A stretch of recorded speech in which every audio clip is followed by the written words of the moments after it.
letter came innocuously enough, like any other letter before it. A featureless white envelope surrounded it, and it took only thoughtless moments to tear it apart to free the contents inside. Expecting the bills or spam your letterbox has become accustomed to, your eyes noticed not the many oddities at first. Instead, it took a moment of inspection. It was a piece of paper with handwritten text on it. You weren't even aware people still wrote things on paper with a pen, but here stood the testament to the age-old ways ever still dying. It would almost be beautiful if not for the fact that the words stroked across the single piece of paper were filled with equal parts ink and venom. No, not venom of that belonging to a snake, spider, or some other dastardly creature of ill renown. Instead, it was the venom of spite and hate, the venom of a man scorned. Words filled with vitriol, loathing, insanity. Sentences filled with threats and danger. The promise of a future where pain would be the thing promised. You put the letter down, immediately terrified, deep down into the pit of your very being. You've never known such direct hatred. And you feel so very unsafe and victimized. You know not of who wrote the letter. You feel as if you only understand one thing, their intent. They seem to not like you very much and wish to do you some level of harm, and that understanding terrifies you. The letters don't stop there. They continue to arrive over the next few weeks, continuously, until you cannot take it one day further. Suddenly, in your sleep-deprived, anxiety-ridden state, you find a beacon of hope born from an admittedly simple idea, an escape. It's simple, you think. You can escape the letters by moving, by being someone else, by taking the shape of another. The letter writer won't know. They'll be clueless to the fact it's the only solution. You start immediately. It's no easy process to shift one identity. There are superficial elements that are easier to accomplish. You cut your hair, trim your beard, start wearing different clothes. But then there are the harder elements, none more so than you altering your accent to exude a more Texan flair, and even going so far as to changing your profession to that of a humble confectioner.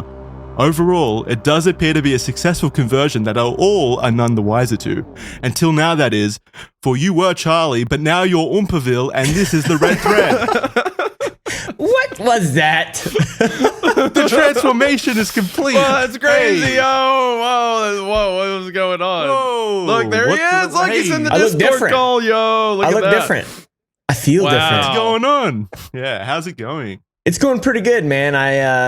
This is crazy. Last week, and then now we're at this week, and now I'm here.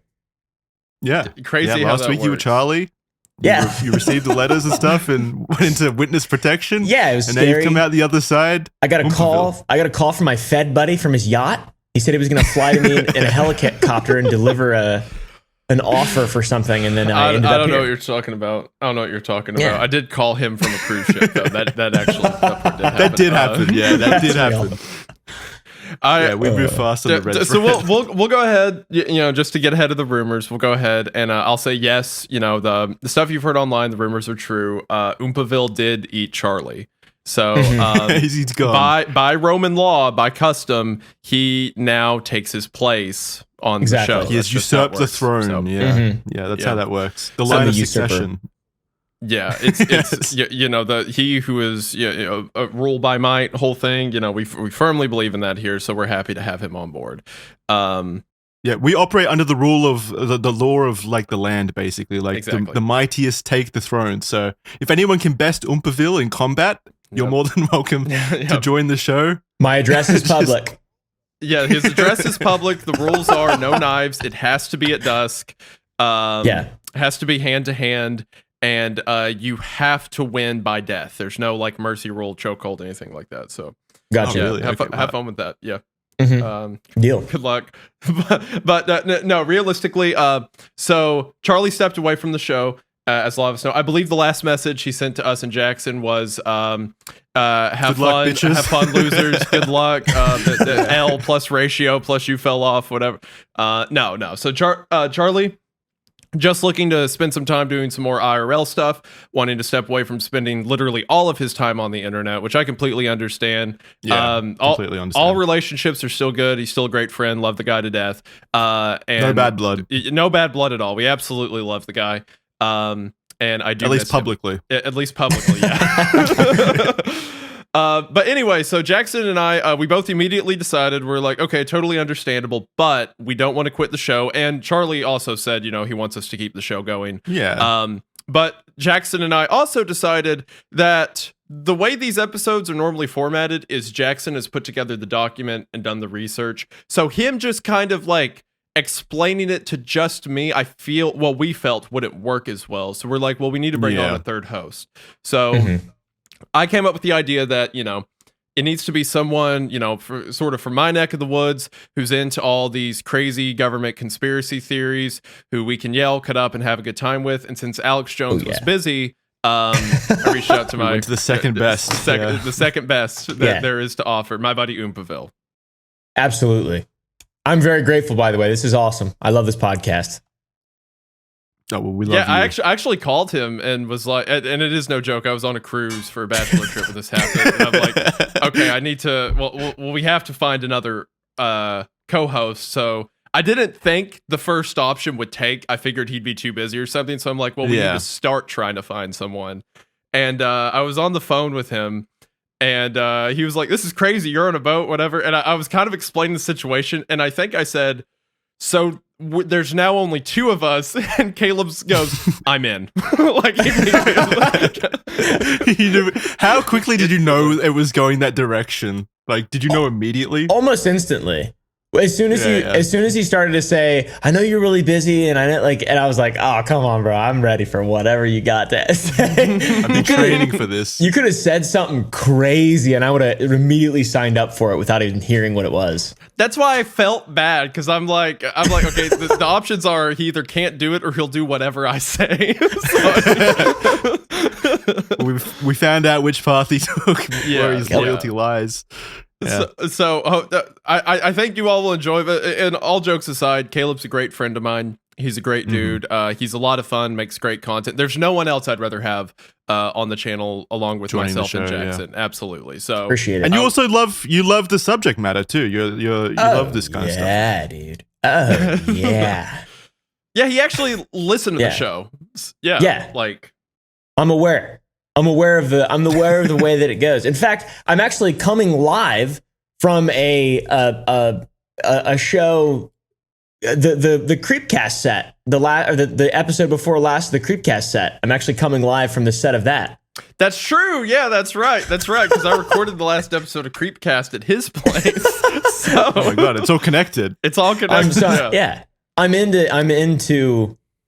into the interest. I'm into the otherworldly shit, and also the real life shit like this specifically, like investigations, mysteries, and conspiracies and stuff like that. What you two don't know is that you're actually just part of like this giant multi-level Wendigoon marketing scheme I have going on. So thank you all for being a part of my bit. All myself. It's kind of like the Wendigoon extended universe almost. Like you've got this whole thing going on at the moment. It's really cool to see. The Wii U. I really like it. Yeah, the Wii U. That was a failed Nintendo console. Yeah, we don't want to conjure images of that. Look, all I've done so far, I've taken out Charlie. Jackson's next. Everything's going according to plan. Who's going to be the third once we get rid of Jackson? Someone else who will do what I say. The list is endless. There are so many people capable of saying yes to everything that you want. By the end, all the podcasts are just like Wendigoon Project number 5, Wendigoon Project number 7. Like, you're like a virus, that spreads across the internet. I'm a memetic hazard, Anyway, today's topic: Circleville. Jackson, give us a little spiel. Other than Circleville. Other than the intro where Charlie miraculously transformed into Caleb. I should mention, by the way, was that true? It was true. Yeah, that's what happened. It's true. It happened in the 70s. Look it up. I didn't tell you two I did this. I'm wearing a white t-shirt right now because I wasn't ready for someone to not be wearing a white t-shirt. We always need a white t-shirt. Yeah. So I'm here in memory. Okay. I'm here in memory. I'll go back to the Hawaiians afterwards. But I need you to be aware of that before you look at the recording and you're like, damn it. What if we were all wearing white t-shirts? Would that be weird? That would probably be weird. Right? That'd be a little would look very cultish. That would be mocking. That would if one person does it, it's tasteful. If everyone does it, we don't want to mock. Jackson, give us an introduction. Circleville, baby. So this is a story I kind of laid the groundwork. I was kind of impressed by my own handiwork at the beginning there with that intro story, because not only did it weave the jokes about Charlie in there and introducing Oompaville, but it also was pretty accurate to what Circleville is all about. So basically, Circleville, Ohio, is a town like any other. It appears the same as any Midwest town you might pass through on your way to more exciting places. I have no clue if Ohio is in the Midwest. I just hear the word Midwest used a lot. Is it Midwest or is it the other side? The beginning. Like on the barrier. Yeah. Yeah. Is like the entire middle of the country just Midwest? Like, I don't understand. Yeah, pretty much. Where the reason it's called the Midwest is because east of it is like, all your major East Coast stuff, New York, the Carolinas, stuff like that. Right. And then when you hit the middle of the country, that's where you get to like farmland, a lot of open land, stuff like that. And I know Ohio is known for like farmland. Yeah, I know that. Ohio culturally is definitely Midwest, but I mean, you can debate placement wise. Yeah. Yep, gotcha. All right, so however, it's here in Circleville that an unsettling true crime mystery has been unraveling over several decades, filling the community, like the community in Circleville, with a deep sense of suspicion for one another. It turned them all against each other. Beginning in the late 1970s, the 14,000 residents of the town began to receive a series of anonymous threatening letters filled with personal secrets and accusations from a mysterious individual. The events that would come to fruition beyond that would include an attempted murder, a suspicious death, and a conviction that many still believe to be unjust to this very day. So it's time to give the red thread treatment, and to do that, we need to start with a school principal named Gordon Massey who had a penchant for bus drivers. Do you guys look at that? Look how nice that was. I know nothing about Circleville, but now I'm hooked in. Dude. Oh, I was gonna ask. Do you guys know anything about Circleville? Because it was highly recommended by the audience, and I knew nothing about it. I've heard about it. Heard of it. Okay. I've heard of it before. I've heard of it. I feel like it could be another. I think I might be conflating that episode of BuzzFeed Unsolved, where there's the house that someone moved into, and they got a bunch of threatening letters and messages in the house. The Watcher, that one? Yeah, that's it. Yeah, I think I'm just conflating that. So yeah, I don't think that I know anything. I will say, from what I know so far, I think this would be kind of fun to do in my local town. Like send a bunch of threatening letters. Yeah, just start some shit like this. Yeah. How long it takes for the paranoia to set in. That would be awesome. Make some noise, get people really upset all at once. Yeah. The reason why this was so effective, though, is that it wasn't just like, I'm just imagining Caleb just sending like really angry letters to everyone. For no reason. Nothing in particular. Yeah. Yeah. It was less that and more so like, here are your deepest, darkest secrets. Right. So like, I know about this kind of shit. I like the idea of Caleb, like he doesn't have enough going on. He's like, let's just stir the pot a bit. Let's get something going. Yeah, let's just see what happens. A lot to learn from this guy. Can't you just go play like football in the backyard or something, Caleb? No, I got to write these letters. No. I got to make sure the community knows. It needs to be convoluted, and it needs to have the potential to go viral as well. I'm a YouTuber. If I'm not profiting off of my male harassment campaign, what's the point? Making my own stories to cover. Oh yeah, you're helping the red thread. I see. So we can do a new episode. Look at him. He's already thinking ahead. He's already a foreman on this operation. I'm ready, dude. I'm on all fours, galloping already. All right, I'll take Gordon Massey. I'll take this. Go for it. Let's learn about Gordon Massey. So, it was a regular day when Gordon Massey went to work at Westfall High on the 3rd of March, 1977. He was the school's superintendent. He could never have expected what was waiting for him at his office that very day. A letter written in strange, bulky capital letters. The letter reads as follows. Yeah. Get your Gordon Massey voice on. Get my Gordon Massey. Well, no, this is a letter written to him, right? Oh, fuck, yeah. Yeah. I'm imagining in my head, like he's reading it out loud as he's holding it. We're trying to make a good impression for Caleb here. Act like we know what we're doing. Good Lord. I don't know. Get it together. This is the kind of attitude that will get you kicked off of Wendigoon Project number 6 if you keep it up. The Wii U. The Wii U. I gotta pull this together, yeah. My bad. I got a family to feed. There you go. Yeah. Yeah, why don't you act like it? All right, read the quote. Dear sir, According to my girlfriend, you have asked her to go out many times and have asked the other female bus drivers too. Due to your position and their jobs with you, you should not do this. This must stop at once for the good of the school and families. If they are not stopped, I will be forced to write to the school board, and I'd hate to do that. To prey on another man's girl is untouchable, especially when they're out trying to make a living. There's also talk of you dating a married woman and taking advantage of them. Do you need time and names again?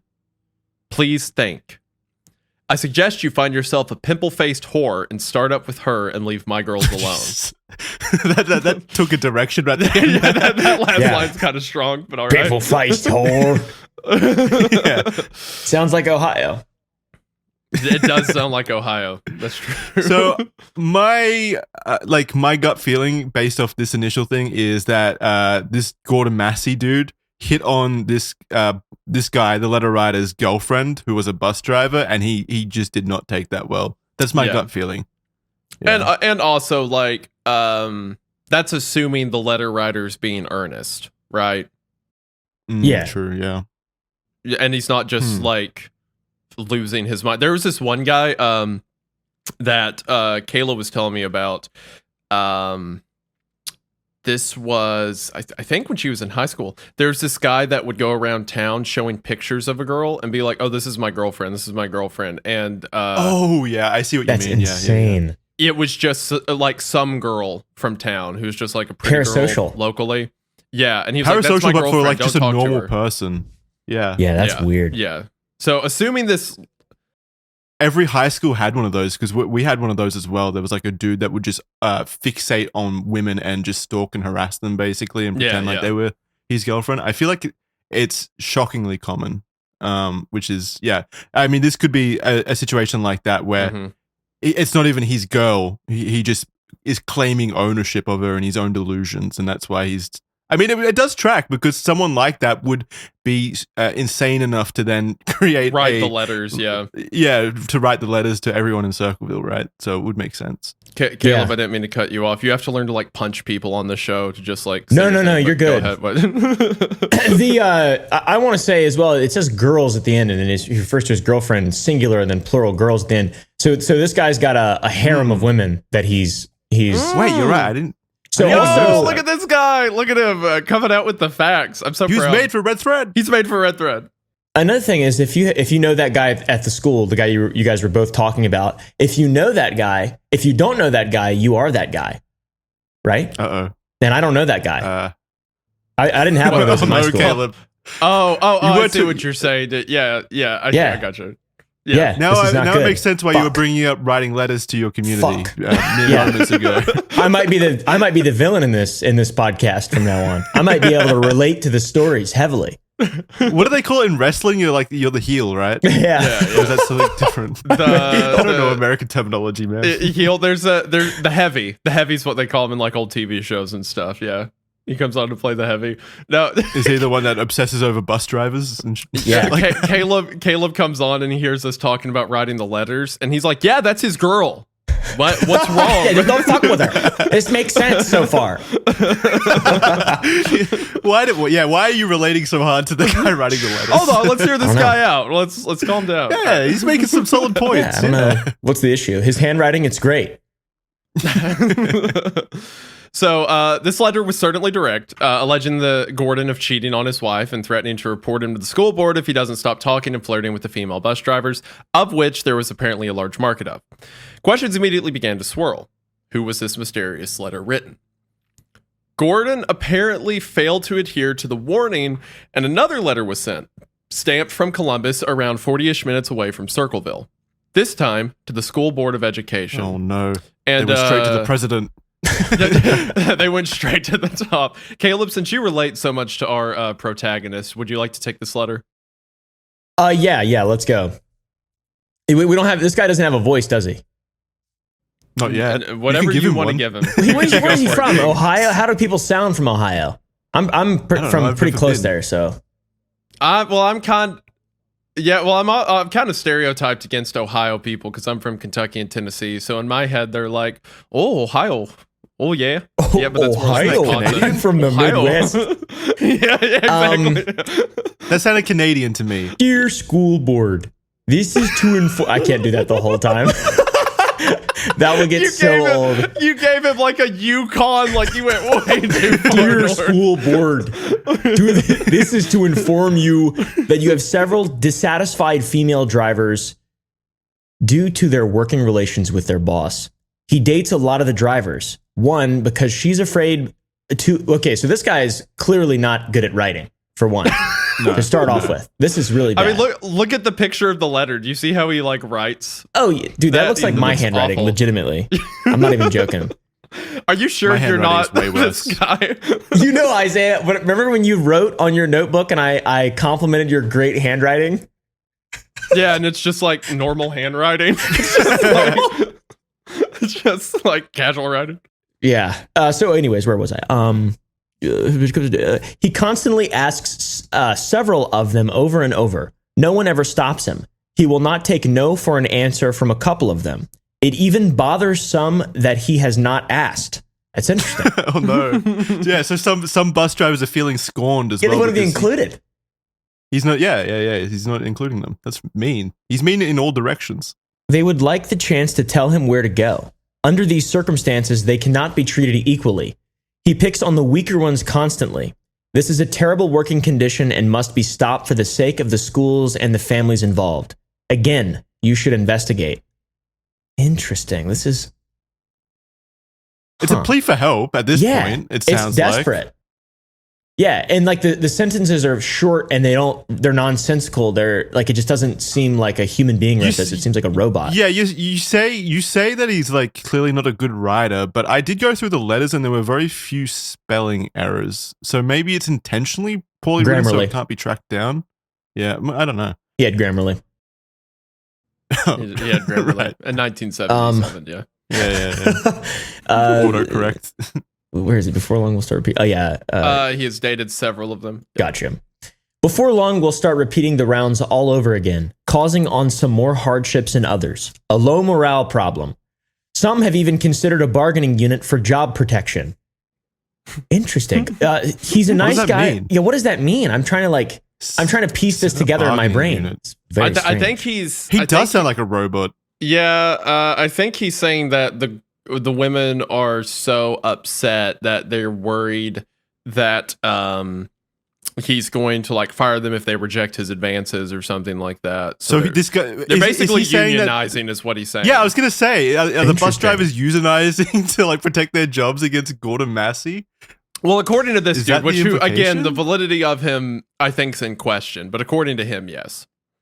Okay. I believe him. He's a nice guy on the outside, but please talk to your drivers independently for the full facts of how he is to work for. Got to cross-reference witnesses. Please talk to them and treat the problem. Some are nervous and shouldn't be driving under additional pressure as this. After me writing this letter, I sure hope he does not upset my girl for his sake. I kill him. Ooh, he's a bad guy. He's going to get. So he's gone back to individual girl though. He's talking about one specific girl at this point. That letter, that last line gives me raps of like, hey buddy, say what you want about me, but if you talk about my friends, like those guys, like the I'll see red. Yeah. I just get in a fight. I can't control myself. You want to come at me. Yeah. It genuinely could be like the badass, like the stereotypical badass boyfriend trying to protect these girls, I guess, because he goes on about shouldn't be driving under additional pressure as this. But if he's such a badass, why doesn't he just like go confront Gordon Massey in person on his own instead of go send letters? I never could have joined the military. I would have punched the drill sergeant in the face and got up in my face like that. I was too angry. Too much. I was too angry. And power. I'm too strong. I'm full of testosterone. They wouldn't let me in because they said I was on natural steroids. Also, this guy, this whole letter, it just exudes incel rage. Yeah, that's what I was going to say. I love this. Were incels popular in the 1970s? They existed, I'm sure. I don't. Okay, Jackson. But they didn't have forums. Hold on. Let's take a moment to appreciate what you just said. That's amazing. So Celibacy, also known as not hitting it, quote unquote, has existed since ever, I would argue. So yes, in the 1970s. But involuntary though. Involuntary. That's also you know what? You're right. Before internet access, there was never someone who tried to get laid who didn't. You're right. Why Exactly. Okay, That's what incel, the terminology existed, but you know what I mean. Like incels in the modern sense, these people that are like really fall down that rabbit hole.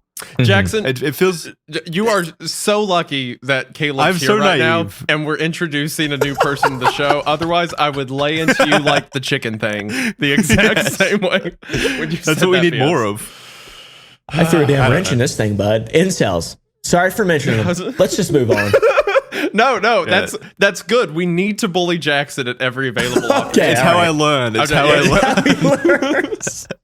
It's how he learns. I don't have that American education. Caleb, I have a question. All right. Okay. KFC, the fried chicken establishment. Not this again. What year, just guess what year you think KFC started? Just take a wild guess. Yeah. Yes, it may shock you. Would your answer be, I don't know, the 1800s? I mean, yeah, based on Colonel Sanders. There we go. See? No, hold on. Yes. No. I would say the 70s. Okay, that's better. Thank you. It was the late 50s, but okay. Why would someone from the 70s be called the Colonel? It doesn't make sense. It's marketing, but also it's like fast food started in like the 50s, 60s, 70s. I just figured KFC would be. You're using the same arguments Isaiah used. Yes, because it's called logic. It's called logic, and that's why I was right. Jackson got on. This was the last episode or 2 episodes ago. I can't even remember. I'm so mad. It was last episode. Okay. Yeah. I'm so mad about it. Jackson said that KFC probably started around like 1900, 1910, and then guessed that Colonel Sanders died in like 95, meaning he started KFC when he was 5 years old.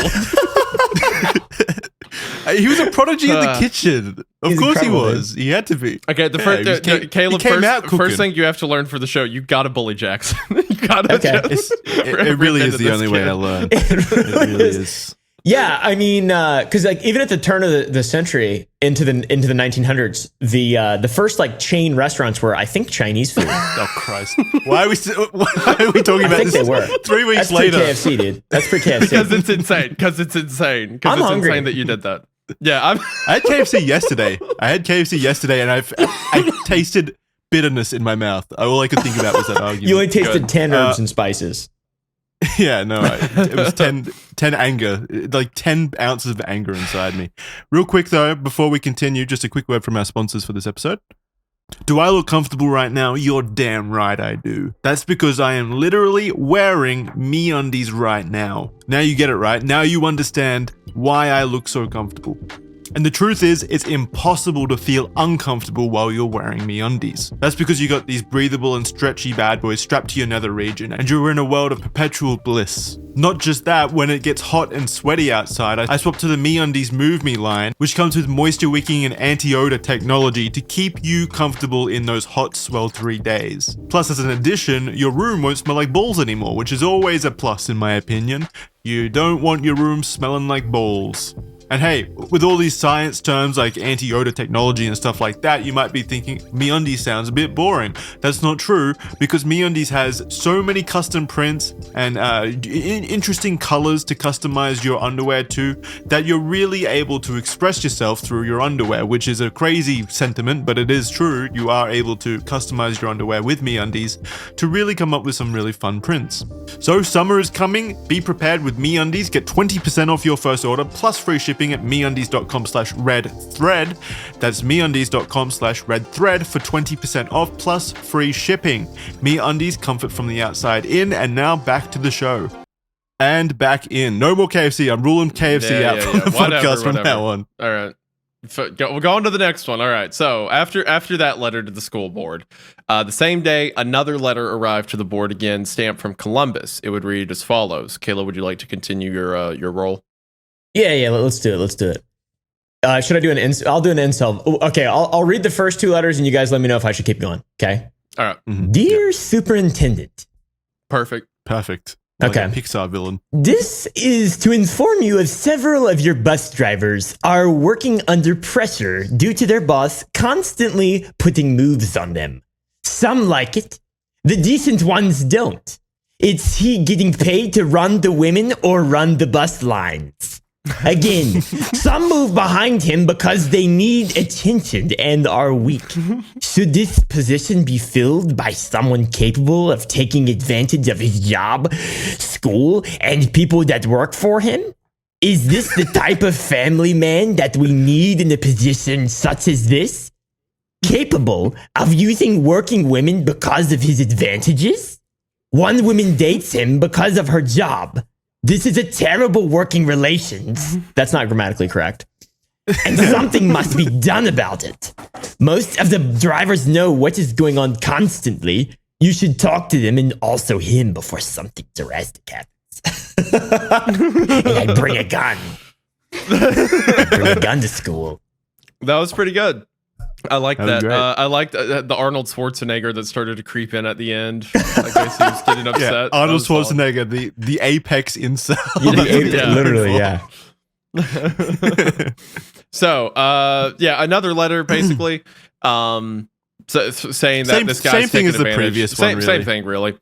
Assuming the letters were from a jealous boyfriend, the board elected to not respond to the letter or fire Gordon Massey. To the dismay of the letter writer. Yeah. I couldn't imagine that happening in the current era. Like receiving a bunch of letters being like, "Hey, your school superintendent or whatever is hitting on literally every female employee of his," and then the board is like, "Yeah, whatever. What can you do? Boys will be boys." You can't sexually harass. You can't sexually harass bus drivers anymore because of woke. The woke mind virus. I think it might have been different too if like the women were coming forward saying it was happening, but it seems like at this time it's literally just the letters. There's no other evidence happening. It's hard to really act on that, I guess. Yeah. Not backing down, another letter was sent to the school's vice principal detailing the affairs and flirting happening with Gordon and within the bus driving community. Particularly singling out someone in particular, driver number 62917. A woman named Mary Gillespie. So, Caleb.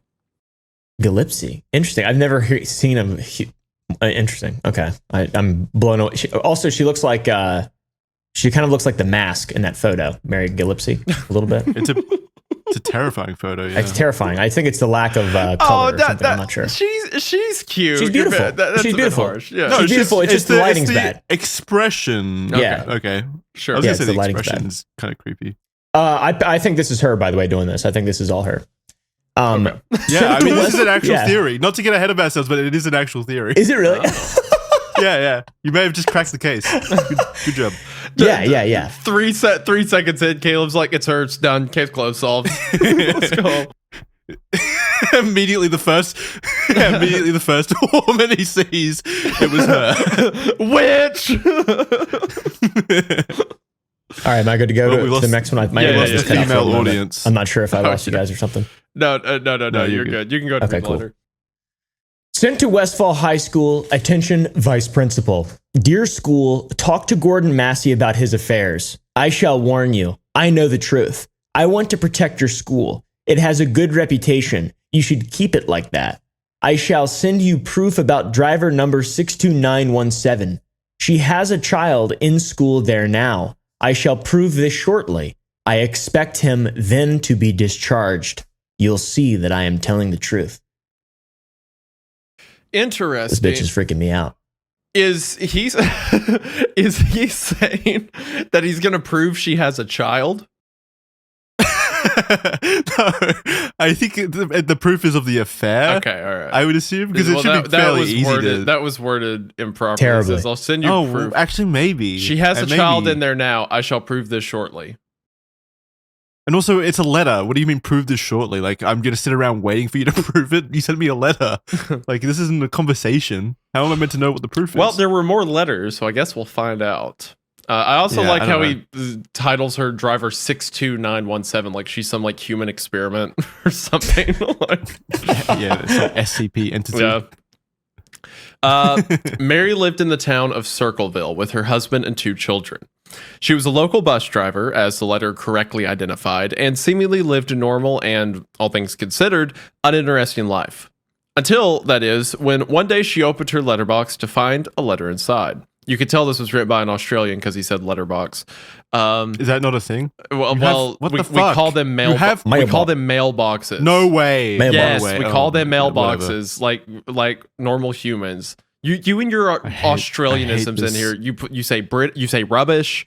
You say letterbox. Letterbox. Whatever. That's all I say. No, that's the only difference between that's you all and he says. That's all I hear when you talk. It was addressed to her. It was unsigned and had no return address, but was marked as from Columbus, as were the previous letters. Caleb, you can continue your role. Okay. So this letter here, this is great handwriting. It is good handwriting. It's a little, so the actual letters were like this. Uniformed, actually. Yeah. It looks like it took a lot of effort to hide, I would assume, their actual handwriting practices or whatever behind it. But on the front of the letters, that's messy, like the actual, return address and all that kind of stuff on the envelopes. That's messy, but the letters themselves are very neat and orderly. Mrs. Gillespie, stay away from Massey. Don't lie when questioned about meeting him. I know where you live. I've been observing your house and know you have children. This is no joke. Please take it serious.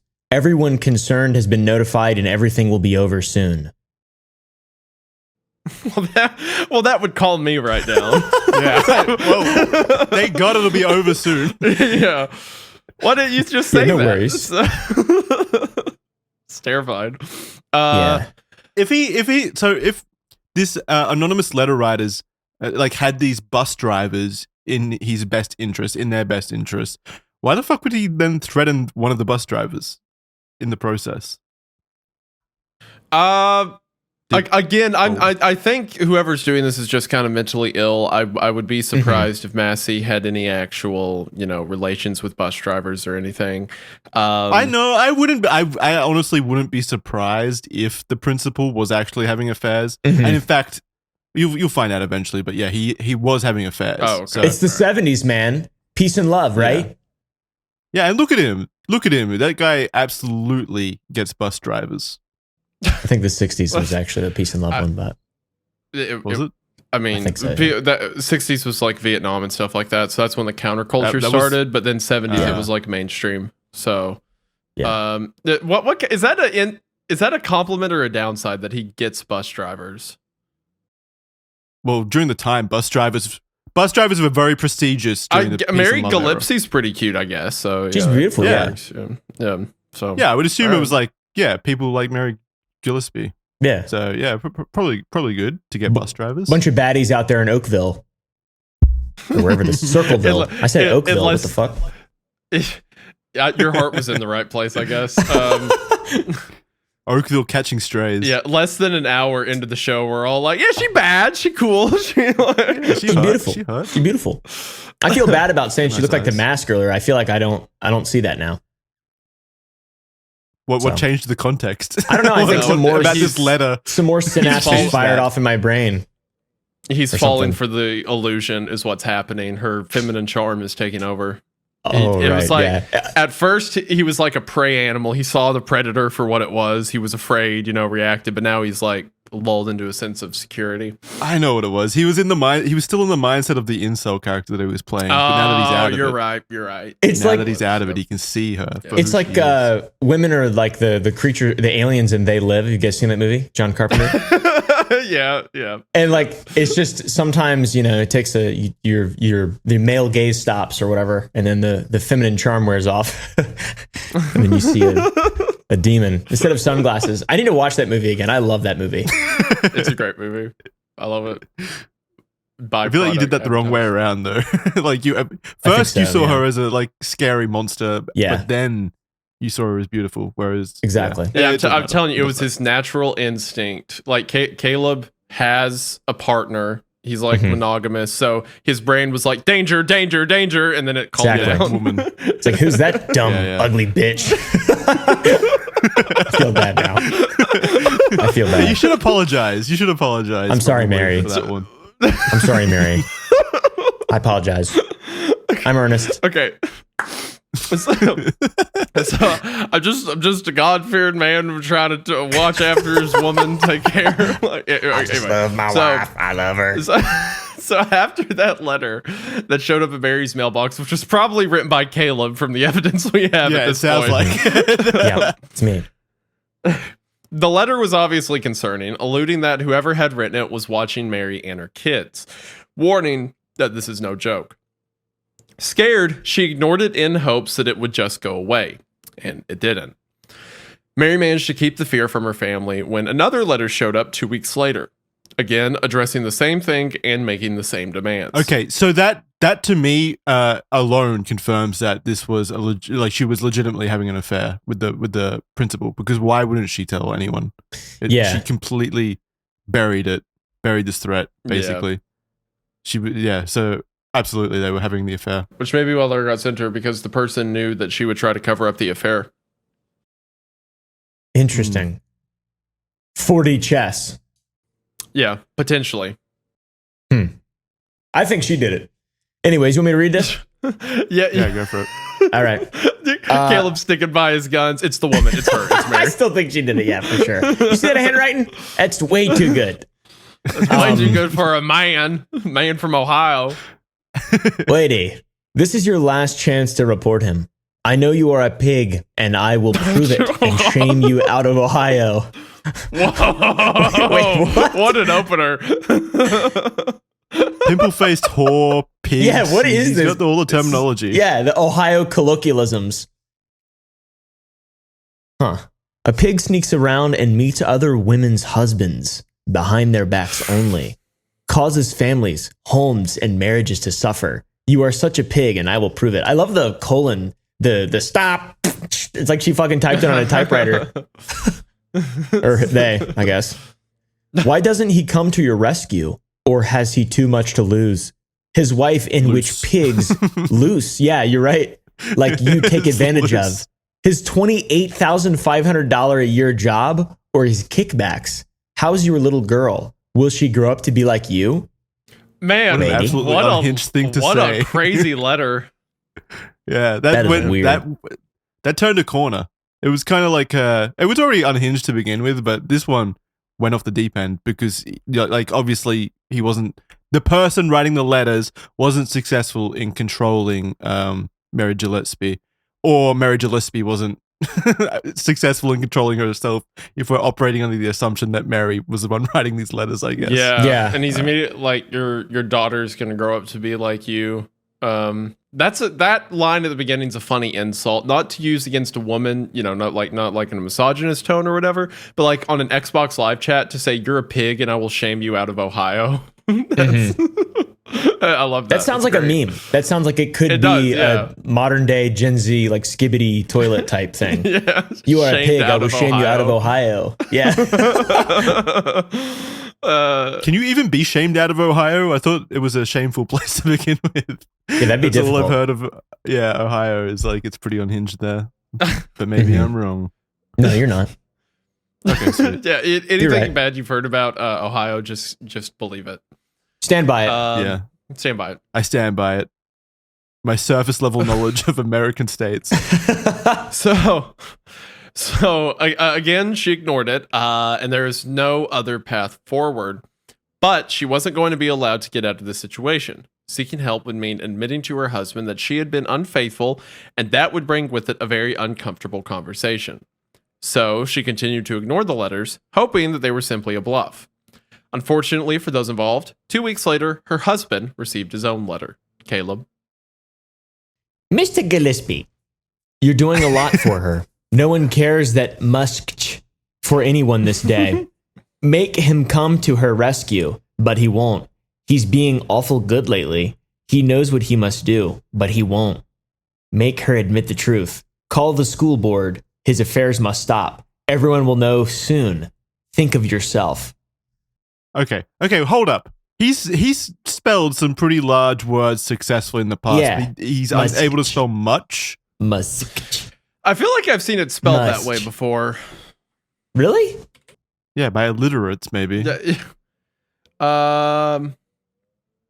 Mush is another word for a beauty mark, but I feel like that's like some old like British like noble way of spelling it. Oh, maybe. So we're dealing with an aristocrat. yeah, for sure. An old British royalty. Yeah. Mush. What it could also just be, because I could be wrong with that, what it could also just be is where their handwriting is so perfect and precise, they started to misspell it, and they can't, it's with pen, they can't erase. True, so rather than marking out or whatever, they just add. Yeah. Keep going, yeah. Almost like it's the way you would on a typewriter. Or it means something and it's part of a cipher. What do you guys think? Yeah, there's a cipher in there, absolutely. What do you guys think? I think it's a great idea. No, I'm okay. Caleb's immediately adopting the conspiracy route. I support it, so I take it. What about the colons in there though? Like, that's what's weird. that angle? Just every few words, there's a colon in between them. Like he's using it in place of punctuation. A period. Mm-hmm. Yeah. Isn't that like stop writing or whatever? What is that called? When you write instead of. That's when you're dictating to someone. You're like, or if you're speaking over like radio or telegram, it's like, receive this message, stop, continue to this point, stop. Yeah. Okay. So what would that imply, that this guy, this is annotated or whatever? This is someone it could be to the writer? It could actually be. It's not a terrible idea. Potentially. I don't know. There's a lot of confusing elements to the way these letters are written and kind of created. I'm not sure if it's like intentional from the writer's perspective to obfuscate like people being able to investigate and find out about them. Maybe he's just doing weird shit to just throw people off. That's all I've got. That's all I've got about it. The husband of Mary Gillespie, Ron, was a maintenance worker at Anheuser-Busch Brewing Company. A strong part of the local community, Ron was known as a reliable and hardworking guy. He was understandably shocked when he received a letter that informed him that his wife was having an affair. Ron confronted Mary, who came clean that she had been receiving letters in the weeks prior. But both her and Gordon strongly denied having an affair. Ron chose to believe Mary and Gordon. They instead chose to try. Cock. Well, I mean, like, okay, if my wife, if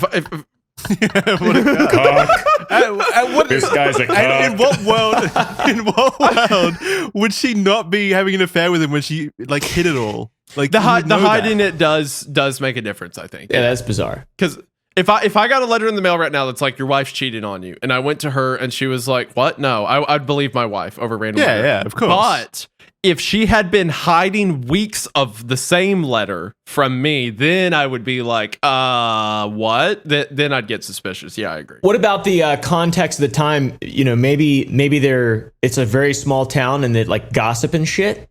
Maybe she just kind of wanted to hide it, just so it wouldn't get out necessarily. Perhaps, but you'd still tell your husband. You know? Husband. That's true.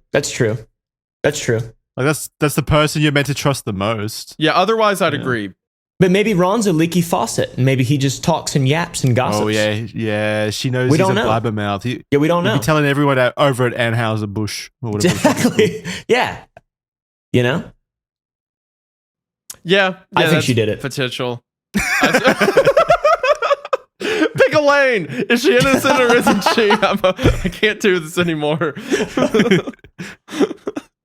Okay.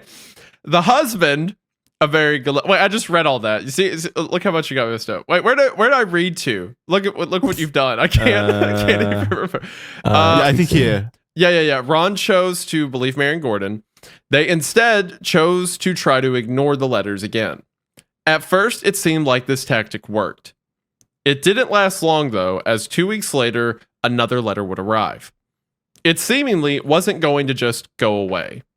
The return address wasn't marked Columbus this time, but 550 Ridgewood in Circleville, Gordon Massey's address. The letter came from inside the house. That's so clever. What a twist. The return address is in the home. Bum, bum, bum. Yeah. Sorry for the docs, Gordon Massey, if you're still out there listening. Yeah, let me real quick put in his address, see who lives there. Yeah, exactly. 550 Ridgewood. Don't go visit it. Hey, could you go ahead? Could you go ahead real quick for me, Jackson? Throw up a picture of this guy's home address. Could you go ahead? Google Maps. Yeah. It looks like it's just a park now. Oh no, there's a house there. Yeah. Wow. So this is the fabled house. This is in the Circleville story. Yeah. Wow. Looks nice. Everyone just looking at his house. Yeah. Me again? Yeah. Hold on. Caleb is the dedicated letter guy. He's the incel. Okay. He's well established himself. I'm the most familiar with poor grammar. There you go. Attention, Ron Gillespie. You have had 2 weeks and done nothing. You are a pig defender. You are also a pig. Make her admit the truth and inform the school board. If not, I will broadcast it on posters, signs, billboards until the truth comes out. Only pigs ride motorcycles. Good hunting in your red and white truck on your way to work. That was bizarre. So out of nowhere. Yeah, that is bizarre. Pigs that's out of left field. I also hate motorcycles. Well, yeah, this guy's absolutely insane then. What the fuck? Where did that come from? Well, I think he's saying maybe Mary or one of the girls, because he used pig to refer to her, right? So maybe she rides a motorcycle or something. I don't know. Yeah. Good hunting in your red and white truck on your way to work. Let her read this. It is no lie. I followed Gordon Massey for weeks and have seen her meet him several times. You will see this is no joke. He knows what I want. When he quits, I'll go away. Your life is in danger. Yo. That's dark at the end. I like that. I want to start signing emails like that. Your life is in danger. Yeah, it's like blessed day or whatever. Your life is in danger. What about the fucking email signature? Yeah, send your email signature to that. Yeah. And you're just sending it on like normal stuff where you're replying like, yeah, sounds good to me. We'll move forward with this design. Your life is in danger. Yeah, exactly. Your life is in danger, Caleb. Yeah. I send a lot of emails. I'll send some to some suppliers and vendors and see what they say. Your life is in danger. Throw it out there like that. You never hear from them again. They flee the country. They took your word seriously. I mean, I'd be so threatened if just randomly I got like your life is in danger message. Well, I think what he's saying here is that he's trying to warn Ron. He's not threatening to kill him, right? He's saying that if you don't get him kicked off, your life is in danger. Because he's not threatening to kill Ron over the affair, right? Well, yeah, but what else does your life is in danger mean? It's not like Gordon's going to kill him. I think that might be what he's implying. I think really? So. The guy, the principal? Yeah, because I mean, what's he gonna do? He's like, your wife's cheating on you. I will kill you. Like what? Oh, actually, wait. You're right. Maybe it's not an actual threat. Maybe it's like the way of life that you have at the moment is in danger, like of being in a marriage and stuff. Yeah, that, or he's saying that if you keep this quiet and Gordon thinks he can silence you, he will. Something like that. So. Nah, this guy was blood hungry. He wanted to kill. I'm guaranteeing it for absolutely no reason. Just like he says, "You are a pig defender." Those are fighting words. This guy is a lunatic. All right, or woman. So from there, the writer threatened to put up posters and signs, and they kept their promise. Ron would make it a habit to leave for work early in the morning and spend an hour driving and pulling down offensive signs that were put up along Mary's bus route.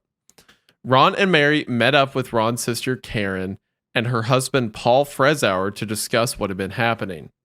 Mary did have an idea on who it could be, and they actually wrote letters themselves and sent it to their suspect, basically saying, "We know who you are, what you are doing, and you better stop." It'd be okay. I really hope they were sending it to the wrong person, like someone who's unrelated, because now there's two families receiving anonymous letters. Yeah, I know what you're doing. You need to stop. Your life is in danger. Maybe this is how the original guy got roped into it too. Yeah. He was getting letters in the first place. It's just a series of misunderstandings leading all these anonymous letters. Yeah. It's a game of bad telephone, but through the mail, basically. And it worked at first. Ron and Mary Gillespie tried to ease back into their normal routine and put everything behind them, until August the 19th, when Ron received a phone call. Mary never knew what was discussed on this call, but it solidified to Ron just who this mysterious letter writer was. Fueled by an understandable rage of frustration, Ron left to confront this person and took with him his gun. Alone, he drove his truck into the evening, leaving his kids at home alone, as Mary was away on a small vacation in Florida. I wonder who she was with at that time. She was going to a bus driver conference. That was the last time Ron. Oh my gosh! Okay, that was the last time Ron's children ever saw him, as he was found dead inside his truck that was located off a road after impacting a tree. Yeah, don't you feel silly now? Oh man, I feel like we've been like maybe a little disrespectful to poor Ron, or maybe I was in my mind or something. You Jackson's the one. Jackson, shut up, Jackson. You're the one that called him a cuck, and you knew where it was going. No, I appreciate you must have misheard. That was clearly Caleb. Ron was not a big drinker, and his children believed that he was sober when he left. But when investigating his death, he was found to have a blood alcohol level of 0.16. The local police also found his gun, which had recently been fired, but no bullet was ever found. Interesting. Okay. Ooh, I love this. All right, so he gets a phone call, takes his gun, and leaves. Now, his kids say he wasn't a big drinker, but the blood alcohol content, I don't think the there's children any... are liars, yeah. Yeah, I don't think there's any scenario where they forced alcohol on him, right? Or something like that. He probably was like, I'm going to go kill this guy. I'm going to get drunk to get the nerve to do it, probably. Yeah, exactly. And he didn't have to leave drunk either. He could have gone and then, drunk while he was out and stuff like that. Yeah. If he doesn't drink a lot, then he doesn't have drinks at the house. So he has to go get drinks and then, get ready to kill someone, basically. Right. The firing the gun, though, is interesting. That's weird. Well, okay. Yeah. I can explain this maybe. Maybe when he went out to get the drinks, he's never killed someone, I assume. Maybe he's never even fired the gun. So while he was out getting drinks, he went to like some woods or something and then practice fired his gun to see you're if right. it worked. You're right. Yeah, like warms up like, okay, I'm going to do it. Yeah, that makes sense. Yeah, that's my explanation. He was trying to get the gumption to do it. Yeah. Yeah. But also, it's more interesting if like they did meet up and then the letter writer killed him and then framed him. That's the fun aspect. The lost amount of time. Did he meet the person? Maybe he killed someone? Maybe yeah. Maybe they had a duel. Yeah, an old-fashioned duel. That would be fun. That's the fun angle instead of he died drink driving. He got stuck into a tree. Yeah, that's sad. Yeah. Which is sad. So what happened to him that night? We will never really know if he confronted the letter writer or if he instead died from drinking and driving. The question still remains of the gun and the missing bullet. At first, Sheriff Radcliffe, the man looking after the case, thought that the situation was unusual and foul play might be involved in the death. This only really changed when Ron's alcohol level test came back. In an even more bizarre turn of events, it seemed that whoever was behind the letters was frustrated with how this particular case was investigated, later writing a letter which alleged that Sheriff Radcliffe covered up Ron's death. It also pointed a finger at the coroner, Dr. Carroll, and accused them of sexual abuse to young kids. Holy shit. That is so wild. Yeah. Also, okay, so hold on. If this... Let's have some fun here. I understand the letter writer was like most likely a mentally ill individual writing these words, but let's have some fun. But he seemed to actually know stuff. He seemed to actually like be familiar. What if there was some, because there's all these small towns that have like their own hidden conspiracies, inner workings, and stuff like that. What if there actually was a conspiracy theory between members of the school board, the sheriff, stuff like that? What if the letter writer was trying to help Ron, met up with him, and then Ron dies? So then all the detail, maybe there was more details of the crime scene that were covered up. Like maybe the alcohol content was lighter, so whatever, you could have fun with it. And then the letter writer continues to send out these anonymous letters trying to further uncover the conspiracy that the sheriff's involved in, that the coroner's involved in, stuff like that. Now, is it more likely that one guy's crazy than it is that the entire town is some deep conspiracy? Yes, but it's not as fun. But I don't understand why there would be this kind of grand conspiracy with all these like town officials and stuff when what it boiled down to was some kind of like vendetta against an infidelity with a bus driver and a principal. Like, why would they even? Correct. Why would this conspiracy exist? It is far more likely. I mean, if you wanted, I mean, if we were humoring the conspiracy, then it could be that the Massey, was it the principal? Was Massey a principal? What was his position? Yeah, that the principal was having an affair. And then maybe there were some other affairs going around town, and everyone tried to keep that quiet. And then the situation keeps blowing up. And then Ron pokes his nose where it shouldn't be. And then he dies, and they're like, whatever. Again, I don't think this is likely. So if the it's a 14,000 person like town, so it's fairly small. I feel like the sheriff and the principal of the school and stuff like that would probably know each other. Yeah. So maybe like they're all aware of each other's deep dark secrets, basically, of like Dr. Carolyn, his abuse to children. Sheriff Radcliffe maybe was like a dodgy detective, not a detective, a dodgy sheriff, and like they all knew also that the principal was like banging the bus drivers and stuff like that. So they all had collective dirt on one another. So they covered up this to like protect the right. What's his name? The principal. That would be the hypothetical. I guess could be the scenario. implication. Yeah, Principal Massey's lover. Yeah. Yes. Now, because they needed to cover it up for him. Because he had dirt on them about all their stuff as well, maybe. Yeah. Now again, like mutually assured far more likely that it's just a crazy guy writing these. But it's I don't know. You kind of convinced me there somehow. You know what? You're right. You're right. I need to further dive into the idea that this is actually a great conspiracy. I'm actually not even joking. Like that's actually kind of believable to me. Yeah, I would say so. I've had a whole pot of coffee. I'm going to pee really quick, and then I'll be right back. Okay, I might actually take that chance to pee as well, if you don't mind. Me as well. All right, I'm back. I never actually went. I lied. I never actually went pee-pee. Oh, well. I just lied. Me. Sorry. This relationship has always started off on the wrong foot then. I'm just a big time, I'm the heel, so I'm going to do stuff like that, That's pretty cool. I need you to be meaner to Jackson or you're off the show. That's all I got. It'll take a few episodes, but I'll lean into it. I'll start doing some research. I'll hire a PI. Start sending him letters. Yeah, I'll try to make it as easy as possible for you. Caleb's just quiet a few episodes, and then he just pulls out a piece of paper. He's like, "You want to tell me about what happened with George Ramsey in the 10th grade?" You just pull up my fucking deepest, darkest secrets on the fucking podcast out of the blue. And I start sweating. Jackson's actually like 54 years old. Little known fact. Caleb just kills Jackson. Straight up. Wow, what a good bit. Yeah. What a great prank. Okay, so Mary continued to get letter. We're right here after the letter. Yeah. Because we have the letter where he writes saying that the coroner, Sheriff Radcliffe, or like pedos or whatever. So it says Mary continued to get letters past Ron's death, and so did many others in the town of Circleville.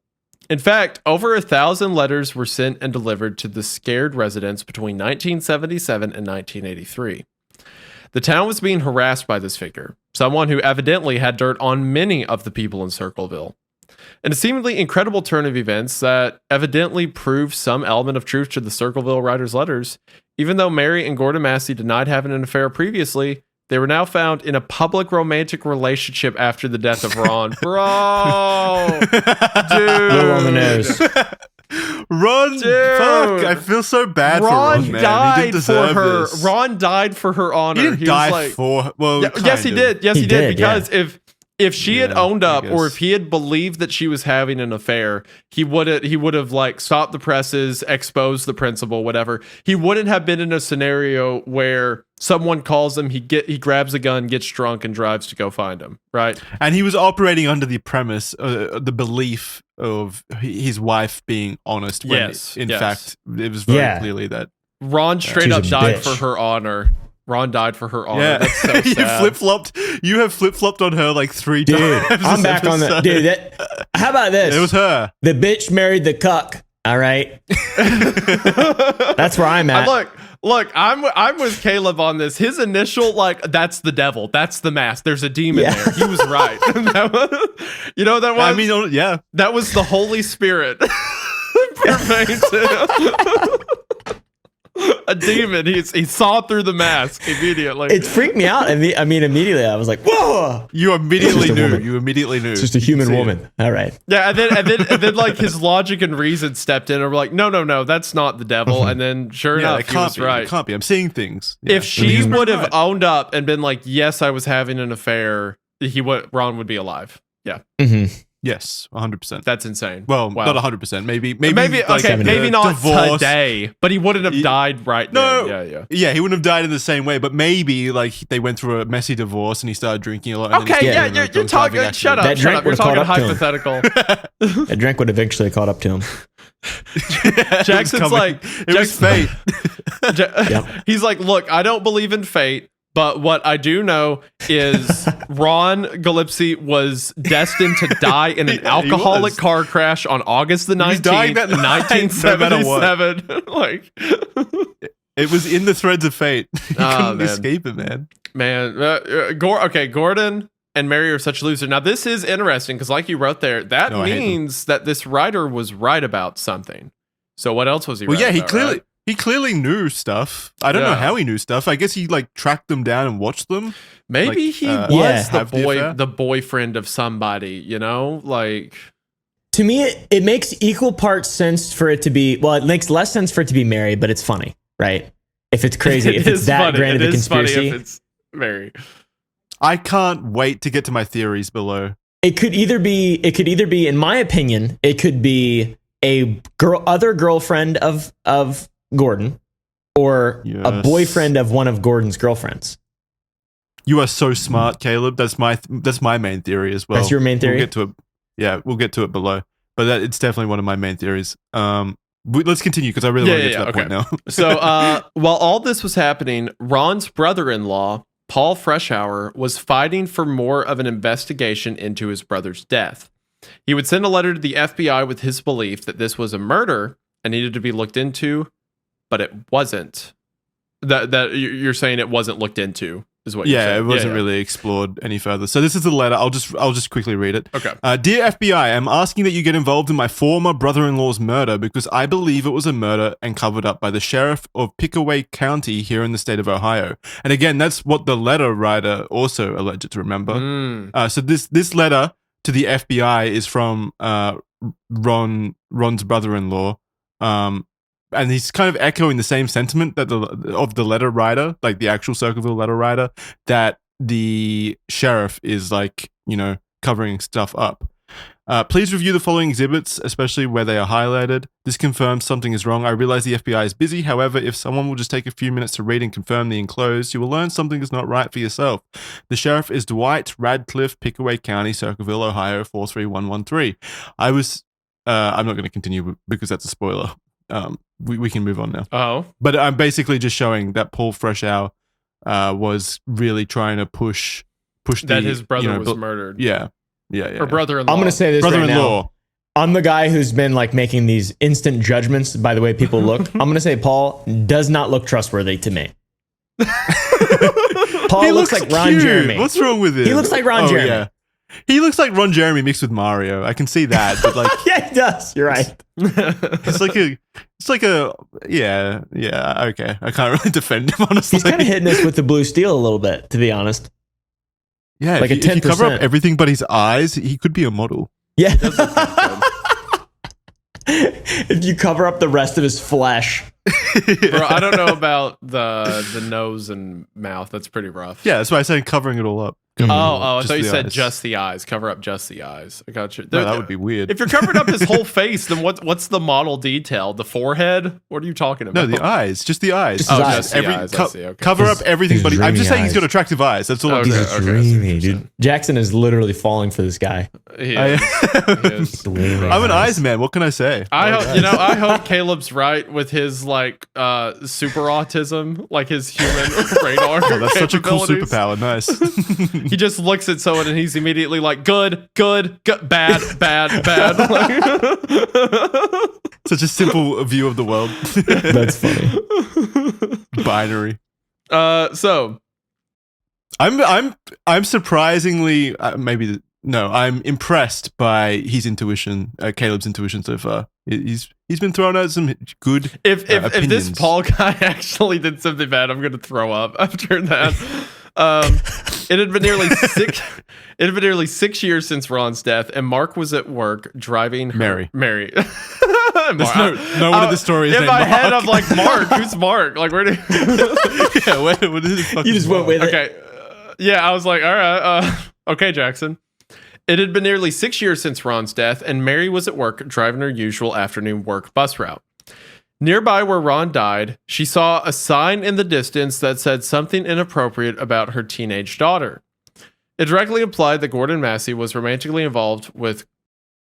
Wait, I wrote Gordon Massey That one was twice. you. That one was you. Yeah, that one was me. The teenage daughter, involved with the teenage daughter. Okay, so what Jackson had written is it said that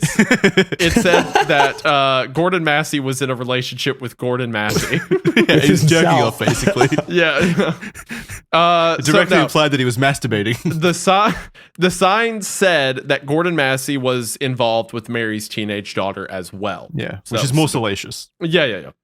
And remember, Gordon Massey and what's her name, Mary, are in a relationship at this point as well. Yes, yeah. So the sign's alleging that Mary is letting her boyfriend have relations with her daughter. So that's Which is a very which is yucky why she thing was to upset think about it. Incredibly upset, Mary stopped the bus and went over to tear down the sign. Before tearing it down, she noticed that the sign was nailed to a post that was attached to a box by a hard-to-see string. Gillespie tore down and took the box before destroying the sign, as she believed it could be helpful evidence. Wait. The box. Oh, the box. I see. Gotcha. I thought you were saying she destroyed the sign because she thought it would be helpful evidence. Yeah. No, that was poorly written by me. Yeah, it was the box. That was, she took the box, evidence. thinking it could be evidence. When she got home, she opened the box. Inside was a loaded .25 caliber pistol. Mary had, for all intents and purposes, narrowly escaped a booby trap. Oh, it was supposed to shoot her when she grabbed when the she sign. tore down the sign. What the heck? Crazy. A string was tied to the trigger that traced itself outside the box. It was supposed to go off and kill Mary when she took down the sign, but because she took the box, it never went off. Okay, so the question is that the kind of tactic that a Ron Jeremy / Mario hybrid would take to kill a person? I mean, apparently. I don't think so. Were there? Well, hold on. Were there Yeah. any witnesses to this? No, which is a good point. Well, I also Yeah. So it's been 6 years. It's been 6 years since Ron's death, and And the letters have been continuous. Yeah. The letters have been continuous, but for the most part, it kind of sounds like she got away with it. Because after 6 years of weird letters, like, everyone just kind of turns their head to it. I don't think Mary would stage all of this to try to get someone in trouble. Well, unless she's insane. No, she seems like more of a weasel than anything to me. She's like she covered up that she had an affair. She kept quiet about it until she could be public. I don't think she would do something this forward. She got her dream ending. She got her knight in shining armor and that of the bus driver. Yeah, no, she the got principal. Gordon Massey. Yeah. Ron's dad. I guess that's what she wanted, maybe. I don't know. I don't know what her game plan was. Yeah. Mary immediately went and took this trap to the police. After a quick look at the gun, they realized that a poor attempt at sanding off the serial number had been made, but they were still able to read it. Oh, With no. this, they were able to trace the gun back to its owner, Ron's brother-in-law, Paul Freshour. No, Mario. Damn it. Look at you, Caleb. Wow. How did you know, Caleb? I don't did know. you He know? just looked funny, dude. I try not to make judgments. I try not to make judgments, but bad. good.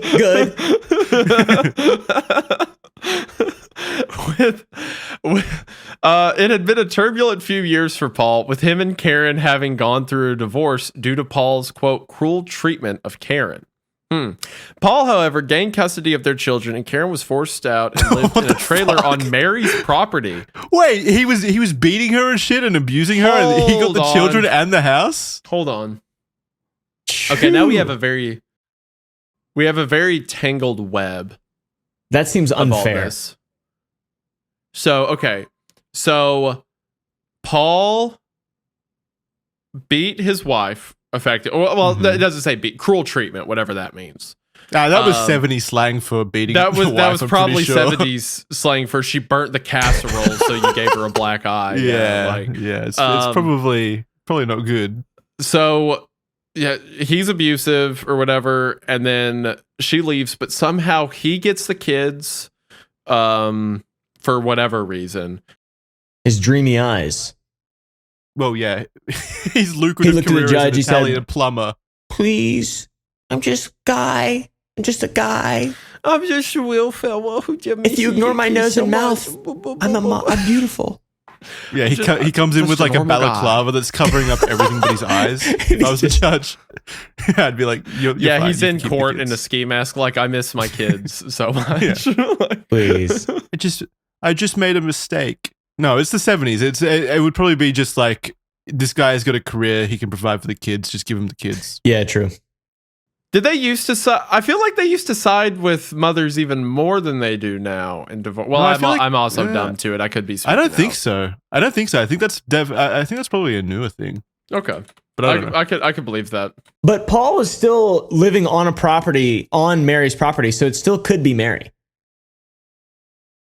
Wait, no, Karen was living on the trailer on Mary's property. Paul had his own house. Paul's ex-wife. Oh, Karen was oh, okay, yeah. Never mind. Forget that. I didn't read that. It could be Karen. Let's not rule out Karen as well. Okay. So hold on. Let's lay all this out in our minds. So Paul's married to Karen. They get a divorce. Okay. Paul takes the kids. Karen lives on Mary's property because Karen and Mary are sisters, correct? Right. Fuck. I need to go back up and check.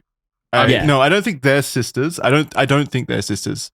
Well, Ron and Paul were brothers-in-law, right? Yeah, I think one of the girls is.